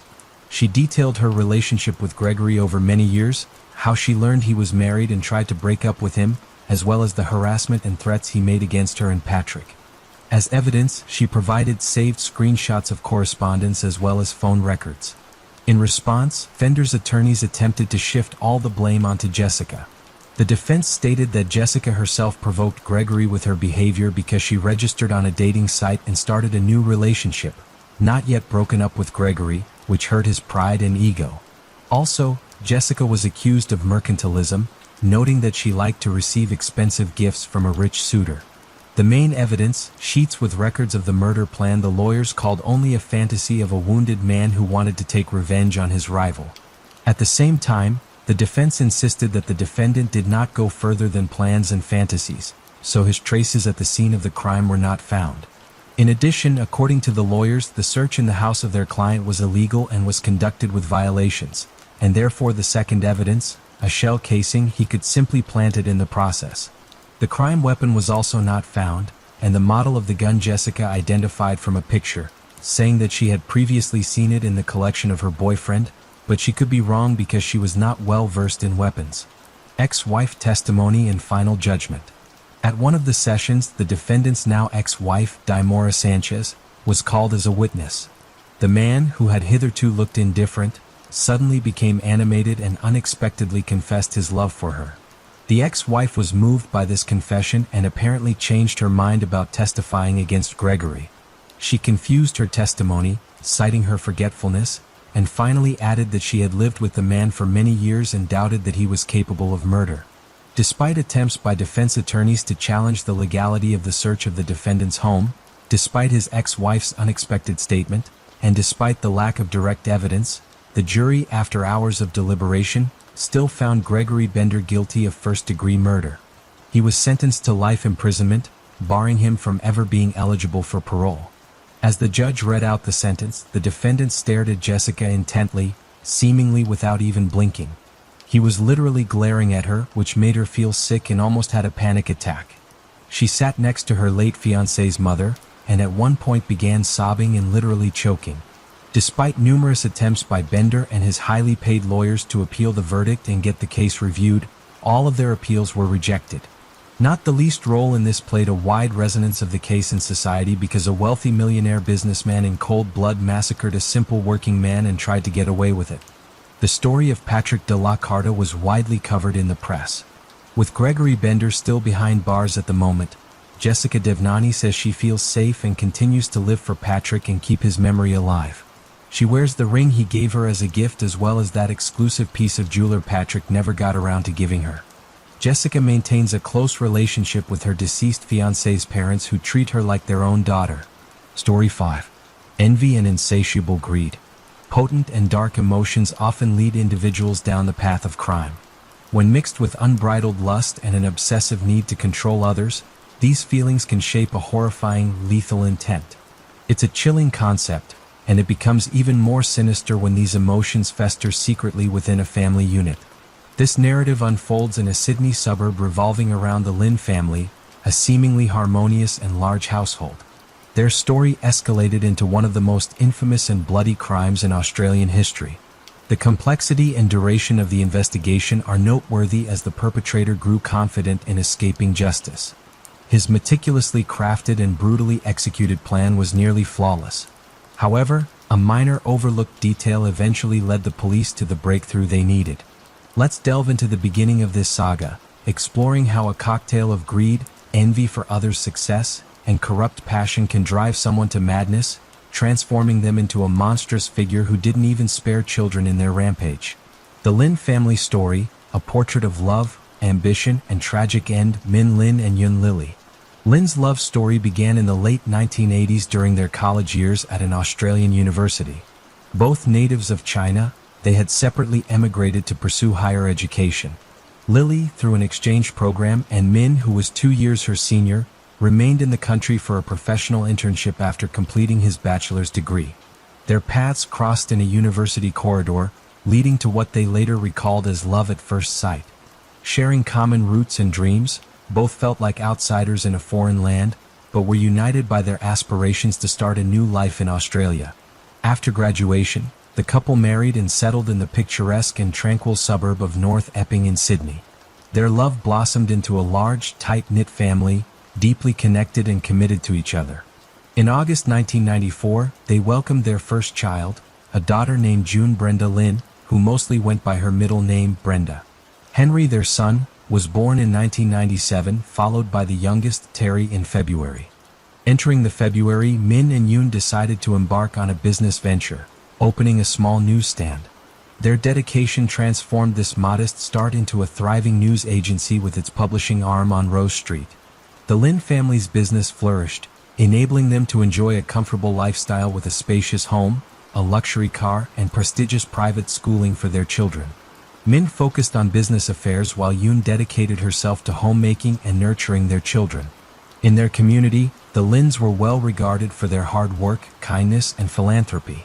They were known as exemplary, caring parents and never engaged in conflicts. Brenda, their eldest, was a standout beauty and an excellent student with a compassionate heart for animals. The boys, Henry and Terry, were energetic and sports-loving, sharing a passion for soccer. The siblings shared a close bond, almost inseparable from each other. Relocating relatives from China to Australia as the Lin family settled in Australia and their financial prosperity grew, they began inviting relatives from China to visit, live, or even stay permanently. In the early 2000s, Min's parents were the first to move to North Epping, living nearby and helping with the children. Min's father also worked in their newsstand on weekends. A few years later, Yun's parents also moved to Sydney's suburb with Min and Yun buying them a small house. Yun's sister Irene came to live with the Lins, assisting with household chores and the children. By this time, the Lin family business was generating substantial income, reportedly nearing $1 million annually. Their venture wasn't just a shop or publishing house. It had become a local hub where people gathered to read and discuss news over coffee. Towards the end of February 2007, Min Lin's younger sister, Kathy Lin Nai Shur, and her husband, Liang Bin Robert, Z, also moved to Australia, seeking better opportunities in the bustling city of Sydney. They had visited relatives in Australia before and briefly lived in Melbourne, but returned to China. This time, they were determined to settle in Australia permanently. Robert, a former successful ENT doctor in China, decided to switch careers and try entrepreneurship. The Edzys opened their own restaurant in Sydney, investing all their savings, but the business struggled and soon closed. Subsequent attempts to open a cafe or snack bar also failed. Robert, lacking business acumen and financial management skills, struggled in his new ventures. Eventually, Robert and Kathy moved to North Epping, closer to family. Kathy found work, but Robert remained in a phase of self-discovery, unsure of his future path. The Lin and Z families were bound not only by kinship, but also by strong friendship. They saw each other almost daily, stayed in constant touch, and often gathered for family meals. Their last such gathering was on the evening of Friday, July 17, 2009, at the home of Kathy and Min's parents. Unbeknownst to them, this would be their final reunion. The Lin family home, a scene of a gruesome massacre on the morning of July 18th. The Lin family's shop remained unexpectedly closed, surprising their regular customers. The shop, which had operated 7 days a week for years, showed no signs of opening, with no notice or warning on the doors. This unusual occurrence raised concerns among the customers and neighboring shop owners. One of them, after several unsuccessful attempts to reach Min, called his sister Kathy to inquire about the situation. Kathy was both surprised and alarmed, knowing her brother had never closed the shop for a day without prior arrangements, often having their father or father-in-law cover for him. She tried calling Min and then his wife Un, but to no avail. Her calls to their home phone also went unanswered. Worried, Kathy and her husband, Robert, decided to visit Min's house to ensure everything was all right. Arriving around 9 a.m., they noticed the family car in the driveway and found the front door unlocked, but no sign of the homeowners. Inside, the house was eerily quiet, and calls for the family members went unanswered. The house appeared undisturbed with no signs of forced entry. Kathy, calling out for her brother again, ascended to the second floor. Upon opening the bedroom door of Min and Yun Lin, she screamed in shock and horror, staggering back at the gruesome scene before her. The room was drenched in blood, covering the floor, walls, ceiling, furniture, and curtains. The lifeless body of 43-year-old Yun Lin lay near the bed, mutilated beyond immediate recognition. In the adjacent room where 39-year-old Irene, Yun's sister, slept, the scene was equally ghastly. Irene lay dead in her bed, her face a bloody pulp. In the children's bedrooms, 12-year-old Henry and 9-year-old Terry had also been brutally beaten to death, their bodies lying in different corners of the room. Brenda, the 15-year-old daughter, had fortunately been away on a school trip the previous day and was not at home during the tragic night. The body of the household's head, Min Lin, was nowhere to be found, leading to a faint hope that he might be alive, possibly injured, taken hostage, or escaped. Kathy immediately called emergency services, but was so hysterical from the shock that she struggled to convey what had happened. She screamed and cried into the phone, begging for medics to arrive quickly and try to save anyone they could. However, the first responders could only confirm the deaths of all the victims at the scene of the massacre. The morning after, a chilling discovery following Kathy's frantic call to emergency services, Robert left to fetch the Lynn parents, who lived about 10 kilometers away from the crime scene. The police and paramedics arrived within minutes, and what they encountered was immediately dubbed as one of the most horrific crime scenes they had ever witnessed. Tragically, it was too late for any member of the Lynn family. Each had been killed by multiple blows to the head with a heavy blunt object resembling a hammer.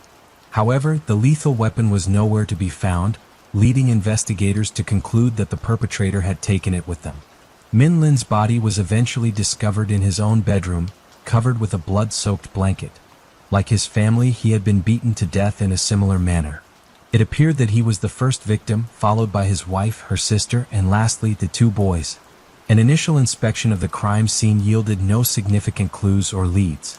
The absence of the lethal weapon, coupled with the fact that valuables and money were left untouched, indicated that the primary objective was the elimination of the Lynn family rather than robbery. Initially, multiple assailants were suspected as it seemed unlikely that one person could single-handedly overpower so many. However, evidence suggested that the children were awake and had desperately tried to escape during the attack as indicated by bloodstains and splatters throughout the house. Interestingly, all adult victims besides head injuries also showed signs of strangulation, possibly to minimize resistance during the assault. Identical bloody shoe prints were found in each room with a unique tread pattern, but the shoe brand couldn't be identified, only its size. No foreign fingerprints were discovered, suggesting that the killer or killers wore gloves. At first, there were no leads or theories about the identity of the perpetrator, as family, friends, and neighbors unanimously stated that the Lynns had no known enemies. The motive for such a brutal massacre of 5 people remained unclear. The time of the attack was established to be between midnight and 3 a.m. on July 18th. The heiress and her guardians, Brenda Lynn, the eldest and now the sole survivor of the extensive Lynn family, was on a school trip to New Caledonia at the time of the tragedy. She first learned of the horrific incident through social media and initially refused to believe that it involved her own family, hoping for some mistake.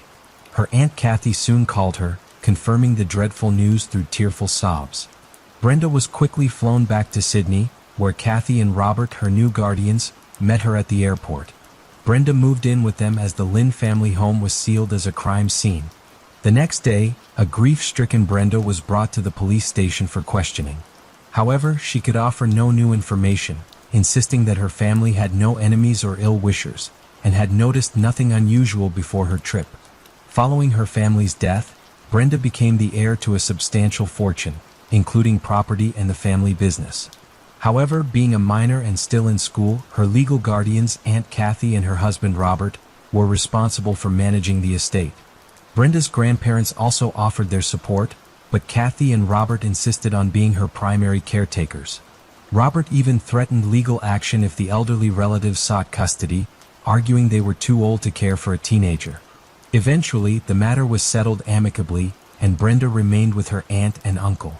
The Lynn's shop and publishing business, which had been temporarily closed, soon reopened under the management of the Z's. As Brenda was yet to take over the business operations, Robert also began actively reviewing the family's bank accounts, savings, real estate, and other assets. Investigation and experts repeatedly scrutinized the crime scene, meticulously documenting every detail. Despite their efforts, no concrete leads emerged. They deduced that the killer likely acted alone and entered the house quietly, suggesting either an unlocked door or the perpetrator having a key. The killer wore size 9.5 shoes with a distinct, ornate tread pattern. The lethal weapon, believed to be a hammer, was never found in or around the house. The killer's use of gloves meant no fingerprints were left behind, and no foreign DNA was found, only traces from the 5 victims. A peculiar and significant detail was that bloodstains were found on the doorknobs of each bedroom where the perpetrators occurred, indicating the killer's bloody gloves touched them. However, there were no bloodstains on the doorknob of Brenda's room, suggesting the killer knew she was not there. As one of Australia's most high-profile cases, the tragic incident was widely covered in the media. With no substantial evidence or suspects, various improbable theories emerged. Rumors circulated about the Lynn's alleged vast fortune, leading to their demise. There were theories of a robbery gone wrong, and even involvement of local Chinese mafia clans. Such theories weren't entirely dismissed, given the area's history with a burglary gang. The Lin shop had been attacked months before the tragedy, and men had witnessed an armored car robbery a week before the fatal incidents. Although the criminals wore masks and men couldn't identify them, it was speculated he might have been eliminated as a potential witness. Months passed with the investigation at a standstill. None of the theories were substantiated and no suspects emerged. The robbery theory was eventually ruled out as money and valuables were untouched, and the killer seemed to have a singular purpose: to eliminate the household members. Additionally, the power was cut off in the house on the night of the fatal incidents, indicating the killer knew where the electrical panel was. The assailants' familiarity with the house in total darkness suggested they had been there before and knew the layout, possibly even obtaining a key in advance. A crucial overlooked clue: while reviewing the perplexing case details for the 100th time, an investigator repeatedly listened to Kathy's emergency call, searching for any overlooked clue. Surprisingly, a significant hint was found in that recording. The recording captured Kathy's hysterical attempts to explain the situation, her words jumbled and interrupted by cries and sobs. At the end of the call, when the operator confirmed that emergency services were en route, Kathy unexpectedly mentioned her husband's name, adding something in Cantonese, addressing him directly. This detail piqued the investigators' interest, prompting them to translate her words. It turned out Kathy was pleading with her husband not to leave her alone in the house. This was significant because Robert had decided to fetch the Lin parents on his own. Leaving Kathy at the grisly crime scene before the police arrived, Robert's behavior seemed highly suspicious. 5 people had just been brutally taken away in the house, and the killer could still have been hiding inside, making Kathy a potential target. Yet, Robert appeared calm and simply left, as if he knew nothing bad would happen to his wife. The main suspect and new evidence. After several unproductive months, the police finally identified a primary and sole suspect, Robert Tsai. It was discovered that he had a key to his brother-in-law's house, which Min had given him just in case, shortly before the tragedy. Curiously, Robert never mentioned this during interrogations, and Kathy was unaware that her brother had given her husband a key. Brenda unknowingly revealed this crucial detail to the investigators. Further investigation revealed that Robert's claim of being a successful ENT doctor was a facade. While he did possess a medical degree, he never held a stable job in the field. Rumors suggested he fled to Australia to avoid punishment for alleged bribery charges in China. In Australia, Robert failed to establish himself professionally, squandering the last of his savings on unsuccessful business ventures. After moving to North Epping, he became essentially idle, relying on his wife's income and occasional financial assistance from Kathy's relatives. Once the guardianship papers for Brenda were finalized, Robert acted as if he had inherited the Lin family's estate. His first move was to force Yun's parents out of the house that Min had bought for them, though it was legally under the deceased's name. Min and Kathy's parents remained in the house bought for them. Considering these facts and circumstances, investigators theorized that Robert was driven by intense envy of his wife's more successful and wealthy relatives, harboring a long-standing plan to seize their property, money, and lucrative business. Despite living under the same roof as the perpetrator of the crime against her family, Brenda and Kathy weren't considered in immediate danger. Brenda was oblivious to the true nature of her cohabitant, while Kathy was needed by Robert to maintain control over the family's assets. However, the police couldn't arrest Robert yet due to lack of concrete evidence against him: interrogation, surveillance, and arrest. The investigation team obtained permission to install several hidden cameras in the Z household, hoping to gather the evidence needed to prove Robert's guilt. The breakthrough came sooner than expected, starting with an unsuspecting revelation by Kathy during an interrogation. Kathy mentioned her husband's preference for a particular brand of shoes. A few years back, Robert had purchased 2 pairs of sneakers from a limited edition series that he particularly liked. He had worn out and discarded one pair, but the other was still carefully stored in its box at their home. Notably, Robert wore size 9.5 shoes, the same size as the killer's. The key evidence came when Robert was captured on one of the hidden cameras, meticulously destroying the box of the aforementioned shoes. This footage led to a warrant to search the suspect's home, where a new pair of size 9.5 sneakers was found. The tread pattern on these shoes matched the prints found at the crime scene.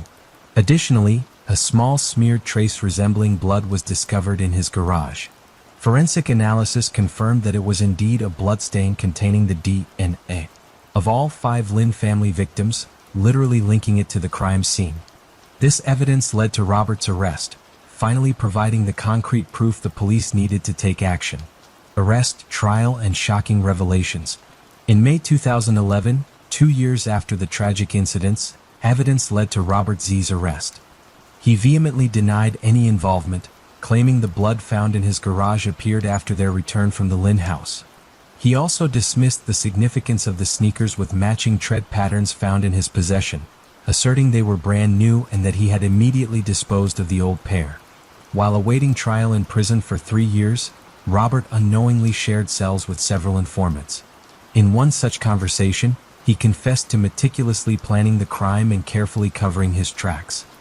He mentioned buying the lethal weapon in a remote store without surveillance cameras and drugging his wife with sedatives and tea to prevent her from waking up and noticing his absence. He disposed of the hammer, sneakers, gloves, and clothing in a manner that ensured they would never be found. At the trial, Robert denied everything, and the only evidence against him were the statements from his cellmates and the previously mentioned indirect evidence. As a result, the jury couldn't reach a unanimous verdict, and Robert was released on bail in December 2015. The trial resumed in June 2016 with testimony from another informant who claimed Robert confessed to an obsession with since she was 13. This led to a re-examination of Brenda, who tearfully admitted that Robert had coerced her into a sexual relationship shortly after she started living with them. Fearing retaliation, she had remained silent about the abuse for years. With these revelations and considering other evidence, Robert Z. was found guilty on all charges. He received 5 life sentences, 1 for each fatal crime without the possibility of parole. All his subsequent appeals were rejected. Story 6. The case of Nobuyuki Sato, a schoolgirl in the house as a pet. To realize that the perpetrator is a maniac is possible by the nature of his actions. As a rule, maniacs abuse, torture, and then brutally take the lives of their victims, but sometimes such abuse lasts for years or even decades. If the account of a maniac has more than 2 victims, criminalists call it a series and the criminal himself a serial maniac. The history of world criminalistics knows a lot of cases when maniacs did not kill their victims, but held them captive in their own homes, basements, or specially created bunkers. It is enough to remember Natasha Kampusch or Elizabeth Fritzl, who was kept by her own father in the basement of their own house for 24 years. Alas, there are many such stories, and what is most curious is that in most cases the hostages were, one might say, in full view of everyone, and the kidnappers had previously come to the attention of the police. The name of our heroine today is Fusako Sano, and she has been held captive for almost 10 years in a room whose door was never locked. One might assume that it was her story that inspired Natasha Kampusch's kidnapper, but by the time the Japanese girl's tragedy became public, the Austrian schoolgirl Natasha had already been living in captivity for a 2nd year. But let's break down this tangled case full of drama known as the Niigata girl captivity incident from the start. Victim Fusako Sano. A girl named Fusako Sano, later changed her name to Sachiko Yamada, was born in the small Japanese town of Mitsuku, located in Niigata Prefecture in 1980, on November 28th.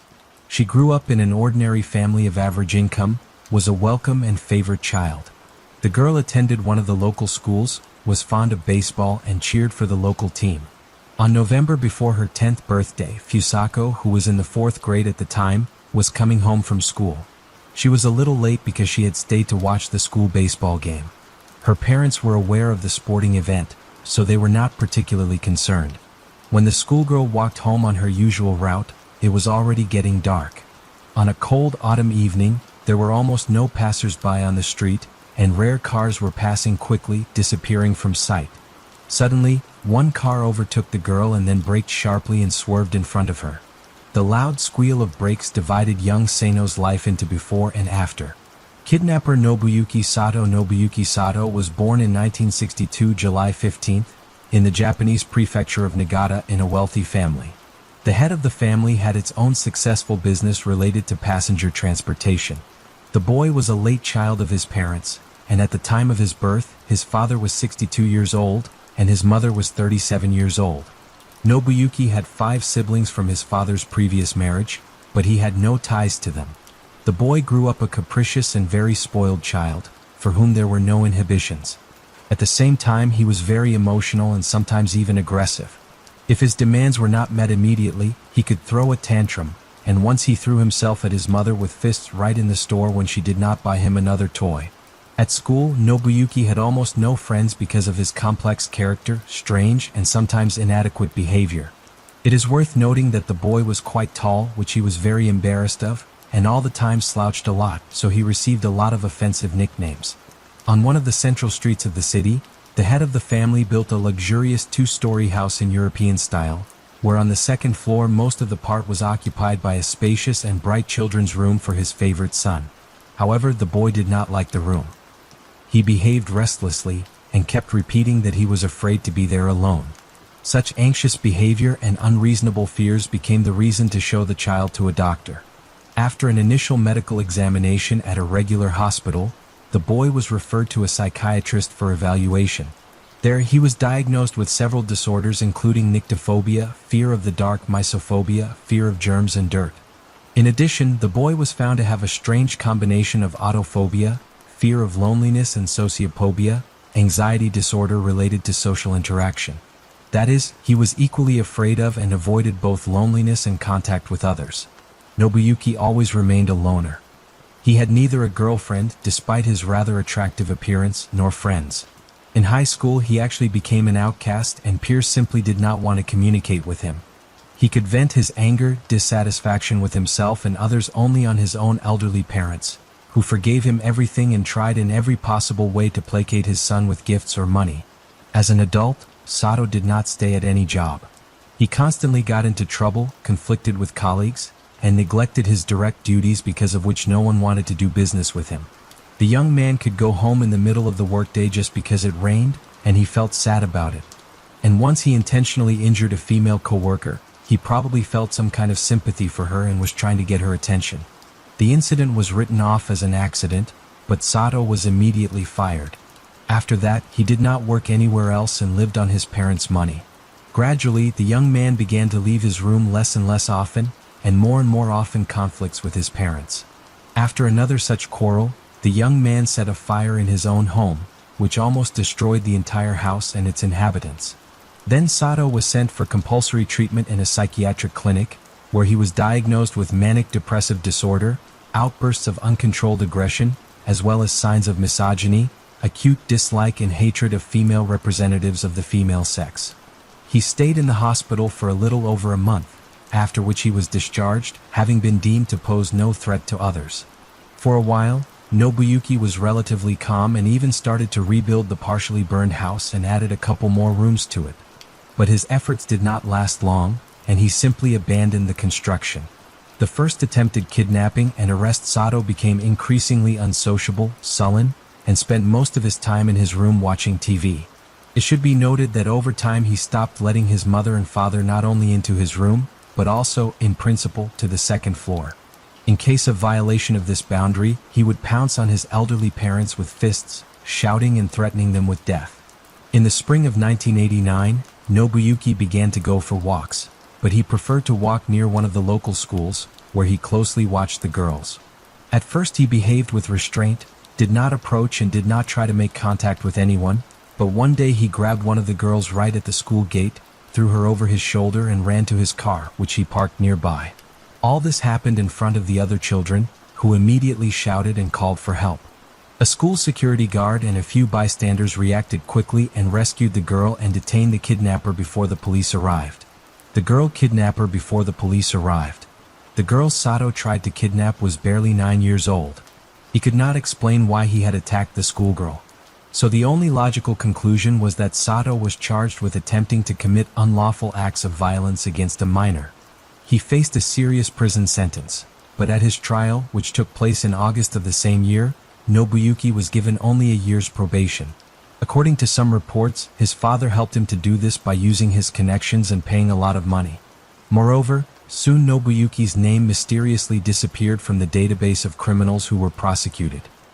Here, apparently, also did not do without the efforts of his father, except that the elderly man, so zealously trying to clean up the reputation of the heir, himself went to the hospital with a heart attack and died. Sato Sr. felt an acute sense of shame and pain for the monster he had raised. The kidnapping of a girl in Niigata a year and a half after the first failed kidnapping attempt, the 28-year-old went on the hunt again. All this time he behaved relatively calmly, did not get in the sight of the police, and the incident that occurred in the spring of 1989 near the school, safely all forgotten.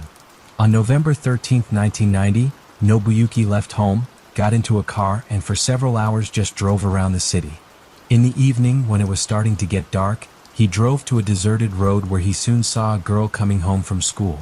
It was 9-year-old Fusako Sano who had, to her misfortune, been delayed at a sporting event that day. There were no people or other cars nearby, no one to call for help or police.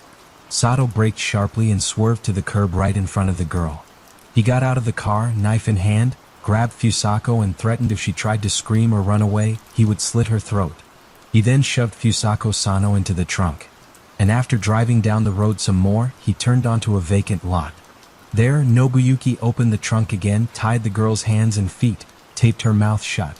When it got dark, the kidnapper drove to his house, took the captive out of the trunk, and carried her to his room, entering through an unfinished part of the dwelling to remain undetected. Then he also went back out and entered already through the door as he always did. Nobuyuki went upstairs and again, threatening her with the knife, ordered Fusako to be quiet.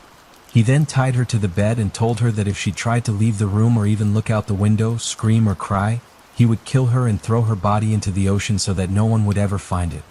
The schoolgirl was scared to death and did everything the kidnapper said, still hoping that he would take pity and let her go. The search for the missing girl.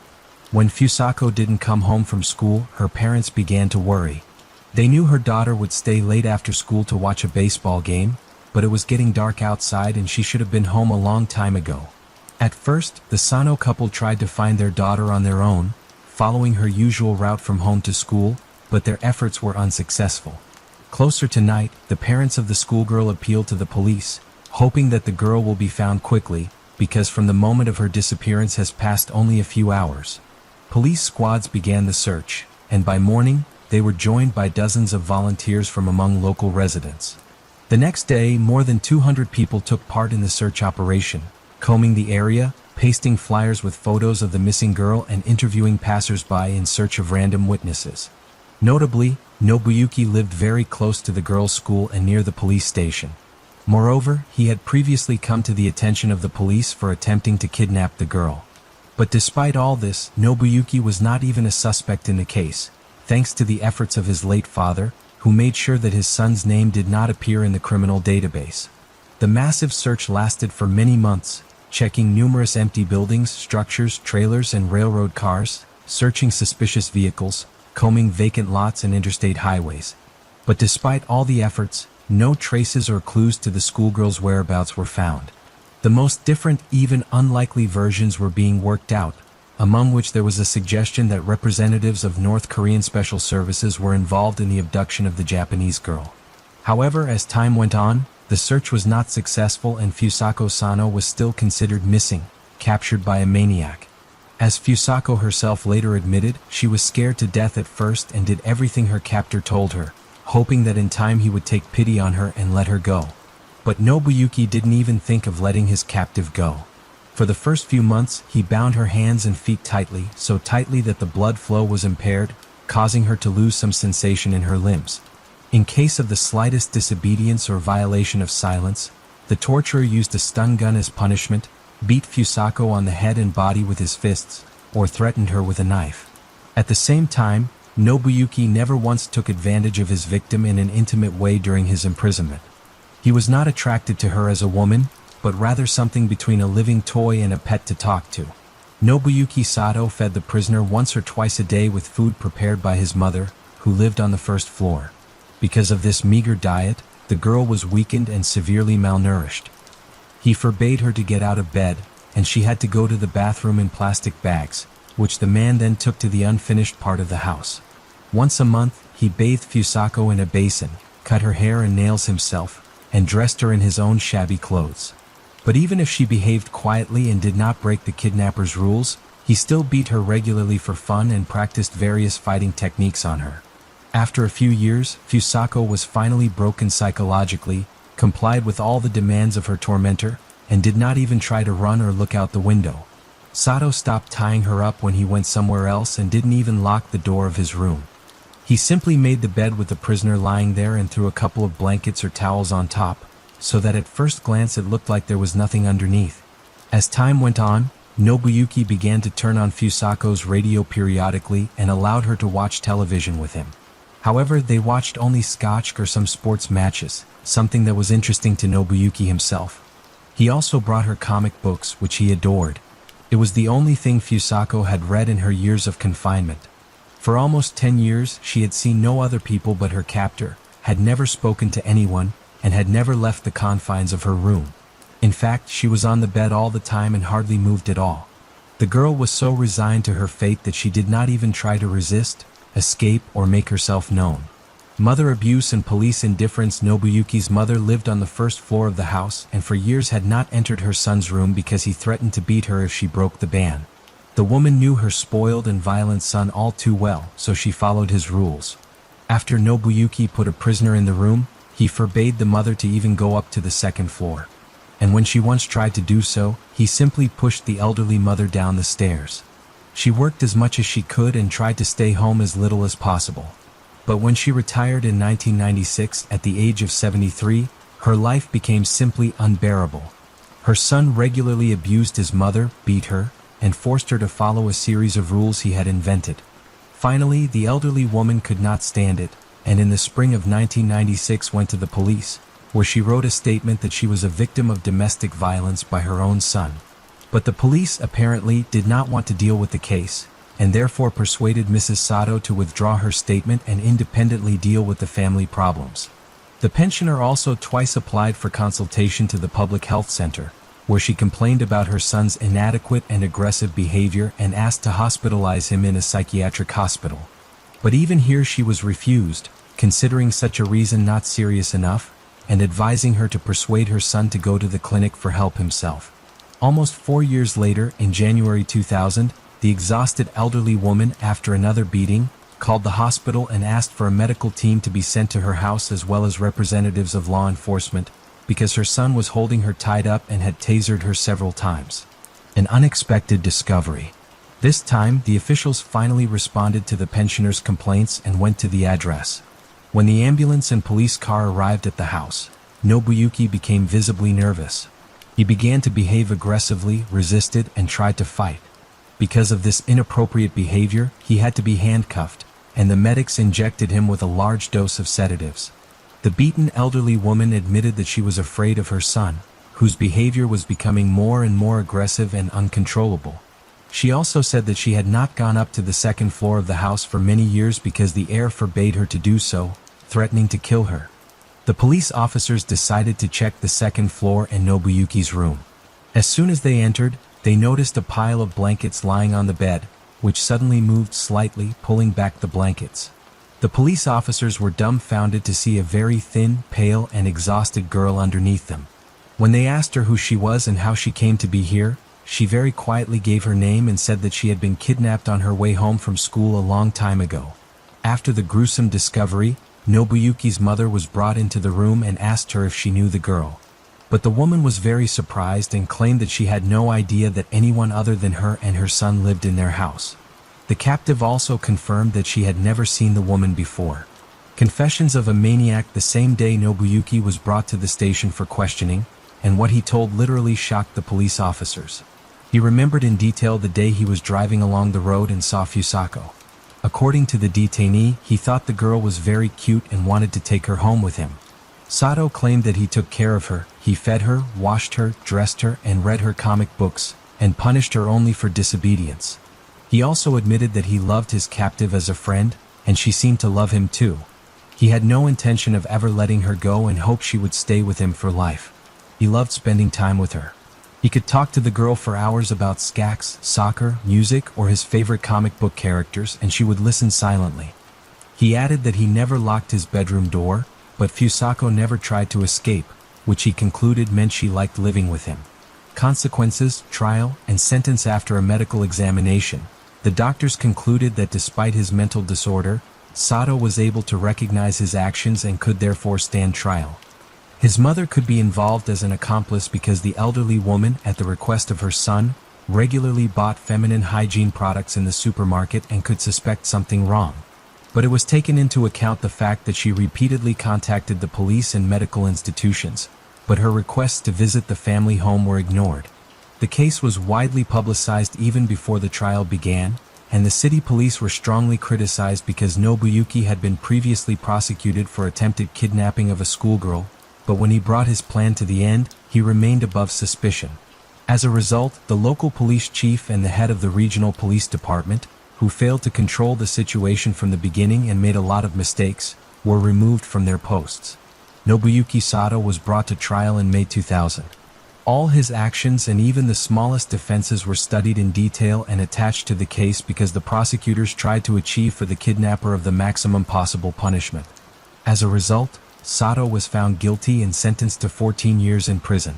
Such a term was considered the maximum. He was released in February. By that time, his mother had long died in a home for the elderly, and Nobuyuki had no other relatives. He himself was found dead a year and a half later in early 2017 in a small rented room. The cause of his death was not disclosed. How did the girl's life turn out? At the time of her discovery, Fusako was so weak that she could barely stand on her feet. Doctors diagnosed her with exhaustion and dehydration, and her muscles were practically atrophied, in addition to stuttering, frightened of sunlight, and practically lost her communication skills. When her parents saw their daughter for the first time after nearly a decade apart, they didn't even recognize her. It took the girl about a year to more or less recover physically, but her mental health took much longer to recover. Fusako Sano had severe post-traumatic stress disorder, shunned people, and her intelligence remained at the level of a 9-10-year-old child. Her parents took their daughter out of town. She changed her name to Sachiko Yamada and flatly refused to talk to the press. Over time, she made friends, took up photography, and even passed her driver's license test. Unfortunately, in February 2007, she suffered another shock when her father drowned in front of her eyes during a family trip to a pond. As the rain falls and the night deepens, thank you for being here with me at Radio Night Crime. True crime stories remind us of life's mysteries and the need to stay aware even in the stillness of the night. If you enjoyed tonight's story, don't forget to like, share, and subscribe. Let the sound of the rain lull you to sleep, and until next time, stay safe, stay curious, and let the night keep you company.